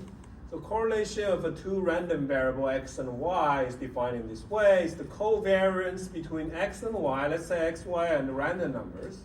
So it's covariance between x and y divided by the square root of variance of x and variance of y. This is how we define it. And rho is a number which is between -1 and 1. And x, y are positive correlated. If rho is positive, that basically means that if x is big, y tends to be big. You can think about this like Apple versus whatever other names is Microsoft maybe, right? If Apple goes up, Microsoft tends to go up. Even, right? So this is called correlation, positive correlation. X and y are negative correlated. If x is big, y tends to be small. This is called negative correlation. It doesn't have to be exactly sure or for certain, because this is just a random. It's just correlation. These are all random numbers. So if you put x as an horizontal axis and y as the vertical axis, if you have a data set which includes many pairs of x and y's, if you put those on the picture, you're going to see these dots. Okay. So if these dots, you can see that they're pretty random, but there's kind of like a pattern here that there is a positive slope across all these dots. So this is called positive correlation. X, y are positive correlated. So if you see there is a kind of like a pattern that align these dots kind of align along this negative slope line, this downward sloping line, then this is called negative correlation. In this case, this is called no correlation. So let me ask you, if you plot monthly Apple stock versus SP 500, which figure will you get? Probably positive. Yes, you're gonna get the first one, okay? So all the stocks tends to move together with the SP 500. So all stocks, almost all stocks is gonna positive correlate with this index. So you should get a positive correlation, which is the first picture. If you plot the interest rate as X and the bond price as Y, which one will you get? Negative. You're gonna get negative, okay? This one, the reason is because this is the interest rate risk.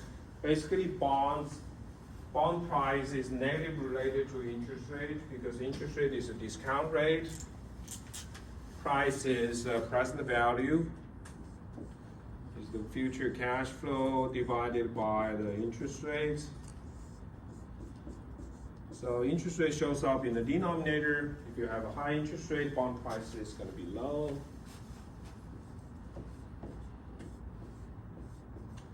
So this is a negative relationship, negative correlation.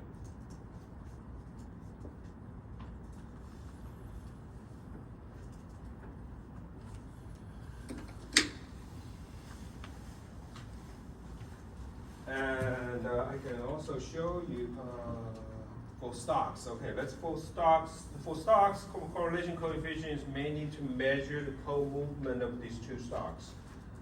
If rho is positive, then these two stocks tends to move in the same direction. If the rho is negative, they move in the opposite direction. So this is a special case that we also call it hedges each other. The reason is because if they are negative correlated, if you hold both of them, you make money on one side and you lose money on the other side, on the other asset. So this two is going to be canceled. So you're not exposed, you're not, your risk is low. The idea is because you make money on one and lose money on the other, so these two can cancel, and hence your risk is low. You're not going to be affected by one or the other.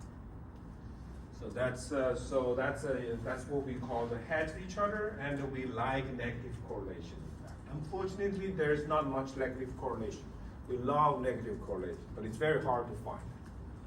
So, for example, this shows you the idea here. If you never looked at the stock chart before, so this is the Toyota stock versus Honda. You can imagine that these two companies are very close, very similar companies. So this is what we call the co-movement. So they tend to move together. If one goes down, the other goes down. If one goes up, the other tends to go up. This is not perfect though. They are not exactly the same companies. So this is the exact case when rho is positive. It tends to move in the same direction. Now, if you think about diversification, when you hold these two stocks, it doesn't give you much diversification. Because you make money on one stock, you likely make money on the other stock as well. If you lose money on one stock, you tend to lose money on the other. So when you're holding these two stocks, it doesn't really help you diversify much, if you think about diversification. You will see that later that diversification really helps if you have a negative correlation. Okay, so this is a picture that you have a perfect negative correlation, but it's very hard to find a negative correlation between two stocks. So I found some kind of ETFs which is designed to be negative correlated. So the blue line is SP 500, basically an ETF on SP 500. Blue line is SP 500. You can invest in the SP 500 ETF. So it's just you can think about a portfolio of stocks, okay, like the SP 500. And the red line is the short. It's an ETF. If you long the ETF, you effectively short the SP 500. Okay. We'll talk about short later, but details about shorting later. But this is just that if SP500 goes down, this ETF is going to go down for sure. If SP500 goes down, this is going to go up. So you can see this is what we call. I just want to show you the picture that this is. When you look at it, it's 100% negative correlation. One goes up, the other goes down. One goes down, the other definitely is going to go up. So if you hold both of them, this is rho is -1, it's not even negative, -1. If you hold both of them, what is your risk? Zero. You're risk-free. So this is what we call diversification. If you really can find negative correlation, you're risk-free. Of course, you don't earn much return as well, but we're going to worry about that later. But you can kill all the risks. So this is diversification. With diversification, you want to have a relatively low rho. You want a negative correlation. Okay, okay, I just gonna. I should have. Okay, so this is a numerical example. Basically, there's Apple stock, which volatility 30%, Samsung 40%. I have a portfolio of 50% in Apple and 50% in Samsung. You can compute using the previous equation. I guess I'll leave this to as a kind of like a homework. You don't have to submit. You can do these calculations after the class. You can compute the standard deviation of this portfolio for rho equals 0.5, 0, and -0.5. I can show you my results. You definitely should do it yourself.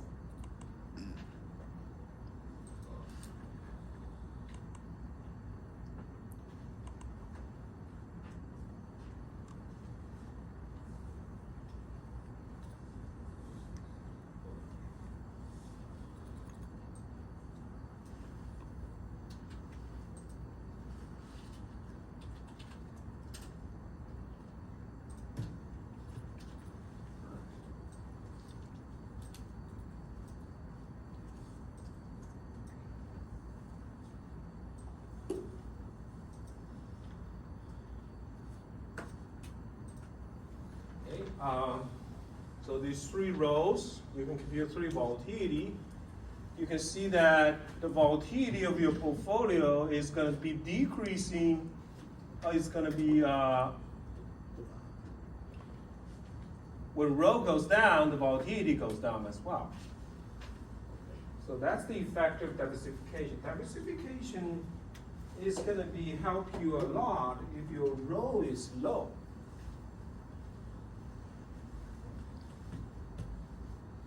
You want to have a low rho. It matters. The rho matters a lot. So what do we learn from this example? Low correlation means better diversification. So if you really want to achieve very low diversification, you want to get a low rho. So first of all, right, think about diversification is you want to hold all the stocks on the market, which is close to SP 500, not exact, but you basically hold the stock market. The problem is that for stocks, they tend to move together. Like it tends to move together with the index, like SP 500. So there is some kind of positive rho among all the stocks. Rho is kind of positive. So you probably don't want to limit yourself to just stocks if you really want to diversify a lot. You want to hold whenever you want. First, you hold a stock. You probably want to add bond. You want to hold foreign stock, and so on. So the idea here is that you want to add those assets that's less correlated with your current portfolio. That will help you to reduce the risk even more. For example, you can buy foreign stocks, buy assets other than other stocks. I think that nowadays the problem is that before the globalization, foreign stock tends to move less correlated with the US. Nowadays, all the stocks across different countries are highly correlated. So you don't get too much diversification, even if you hold foreign stocks. They tend to move together. So that's another issue. But in general, you want, mathematically, what we learned is that you want to hold assets that's less correlated with your portfolio. We will see that, like, that's why nowadays they make these pension funds, those kind of endowment funds of the universities, they like to add some exotic assets to your portfolio, not just invest in S&P 500. They also like to add some hedge funds, Bitcoins. I think Bitcoins nowadays correlated. But hedge funds, they usually don't implement just buy the stock, buy the S&P 500. They buy and short, do all those very special kind of trade. So their return tends to be less correlated with the stock market, and hence some pension funds like to add those kind of investment tool vehicles to their portfolio to further diversify their risk.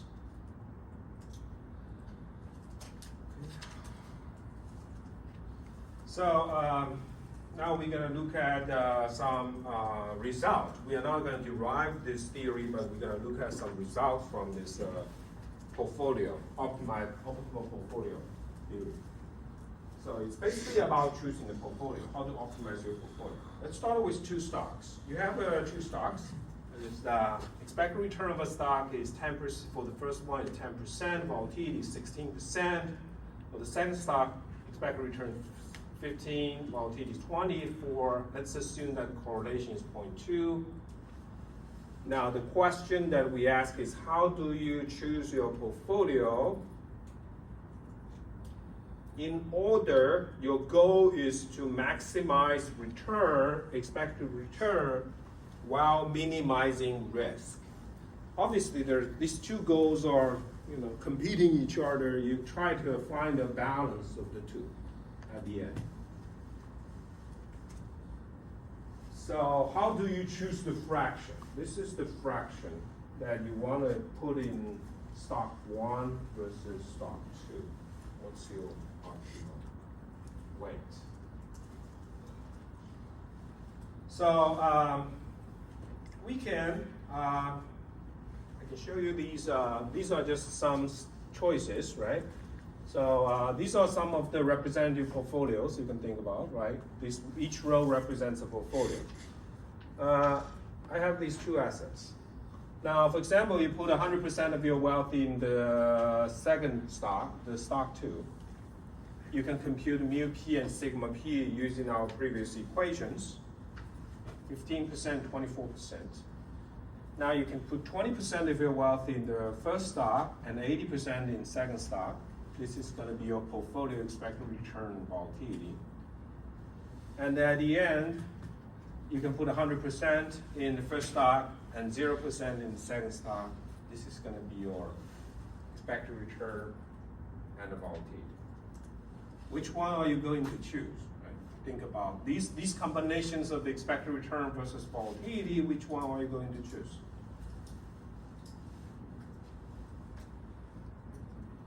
The problem is that there is no obvious, right? Obviously, obvious first choice, because obviously I wanna have this one, but at the same time the risk is higher.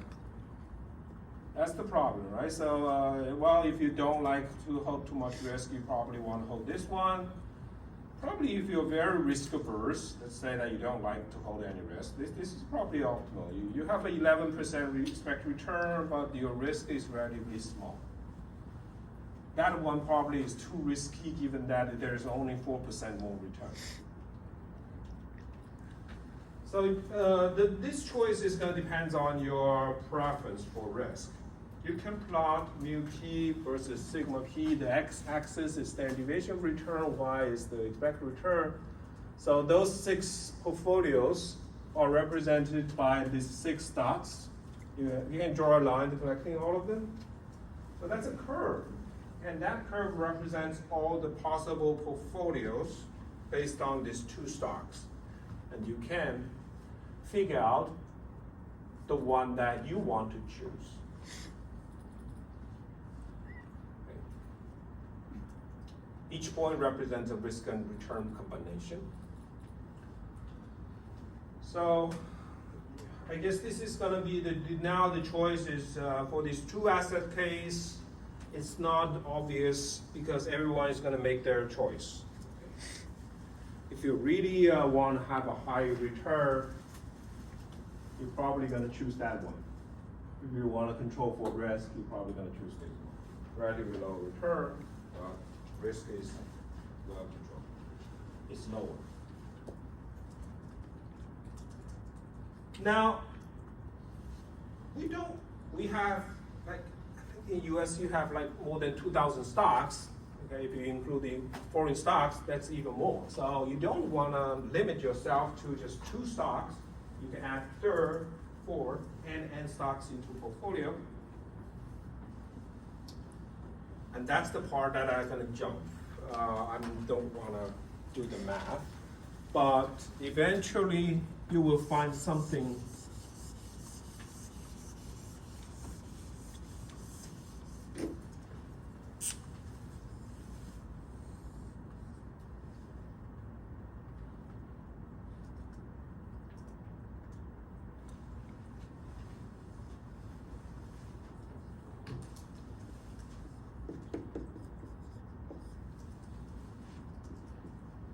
you have N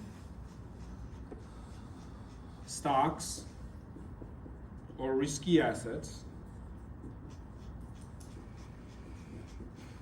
that you can choose from. You can, as you can imagine, you can create infinite number of portfolios based on these N stocks.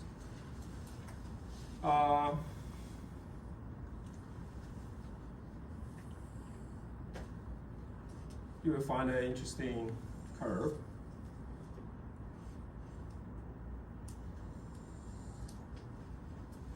Which represents this expected return and risk combination. Just like these 2 rows. Okay, you want to choose, right? Each one represents a portfolio, but these 2 combination, you can put it on this picture. This is called risk and return trade-off diagram. X-axis as the risk, sigma p, and the y-axis as the mu p, which is your portfolio expected return. If you have N asset, you're going to have this curve. What's interesting is that all the portfolio that you can choose from are going to be on the right-hand side of this curve or on this curve.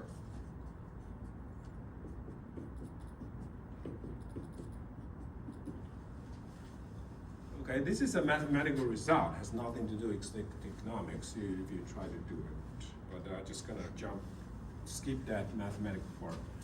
But you're gonna be, everything is gonna be a combination. Portfolio is gonna be on the right-hand side of this curve.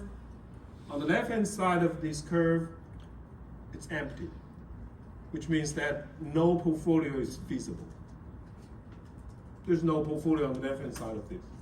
All the portfolio that you can choose from on the right-hand side of this curve. And this curve is a quadratic function. It's a quadratic. It's a curve of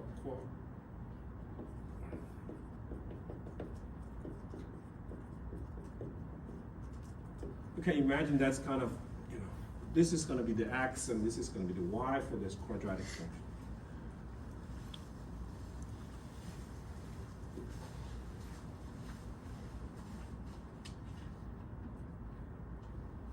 Now, if that's the case, what's going to be your optimal choice? Right? Now, you have an optimal choice here. Your optimal choice is going to be this curve. The reason is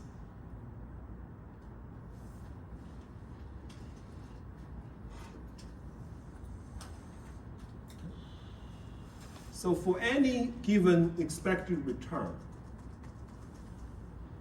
right? For example, I have let's assume that 10%. Okay, I want I want to get a 10% expected return.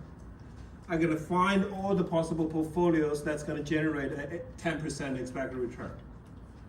And those portfolios that can generate a 10% expected return are going to be exactly on this straight line, on this horizontal line. Which one is going to give me the lowest volatility? When it's on the efficient frontier. Right. This portfolio has the lowest volatility because anything on the right hand side of it, given this, is going to give you a higher volatility. So this is the lowest volatility. So given a certain expected return, this points on the curve is going to give you the lowest volatility. Anything on the right hand side of it is going to have a high volatility, which is a low high risk.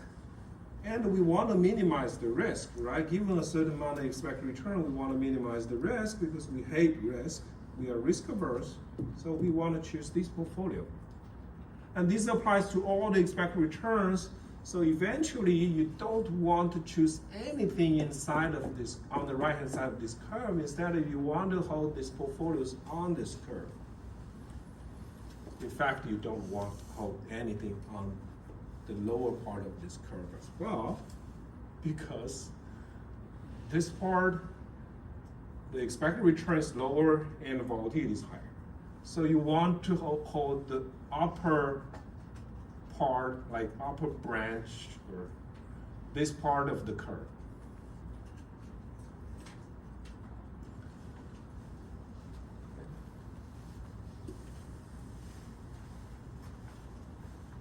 And this curve is called the efficient frontier.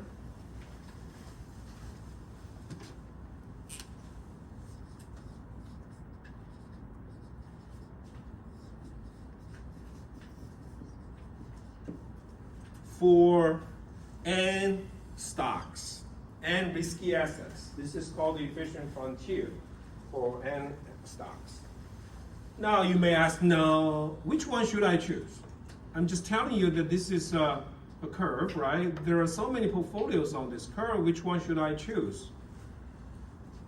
I won't be able to tell you the answer because the answer depends on your risk preference. And again, if you're really risk averse, you probably want to choose this portfolio. If you're less risk averse, you really want a high return, you're probably going to choose this portfolio, or you're going to be somewhere between. What I'm trying to tell you is that no matter what risk aversion you have, how much risk averse you have, you always should choose this curve because this has nothing to do with your risk averse. As long as you don't want to minimize risk, you should always hold this curve, anything on this curve. Okay. Anything on this curve is efficient. Unless you are a person telling me that I want to hold more risk, but the lower return, then that curve may not be your choice. Okay. As long as you want the high return and the low risk, that curve is your choice. But which point on that curve is going to be depend exactly on that curve is going to depend on your risk preference. Okay. This is called efficient frontier for risky investments.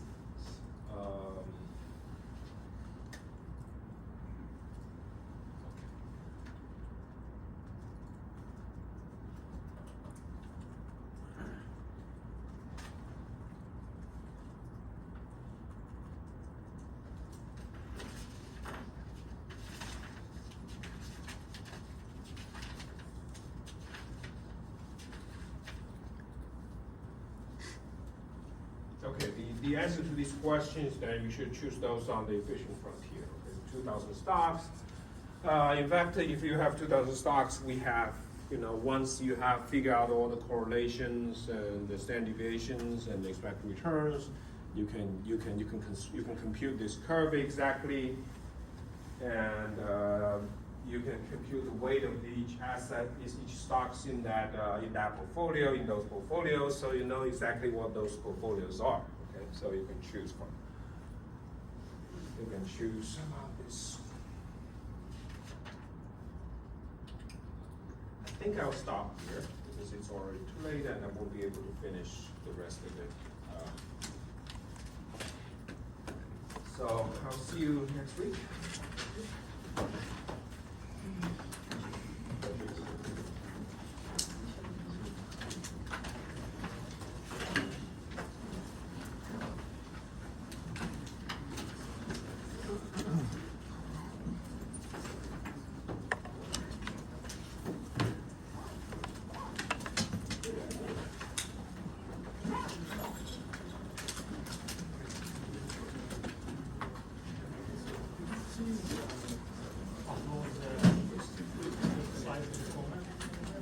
Yeah, I'll do that for the chapter. Yeah.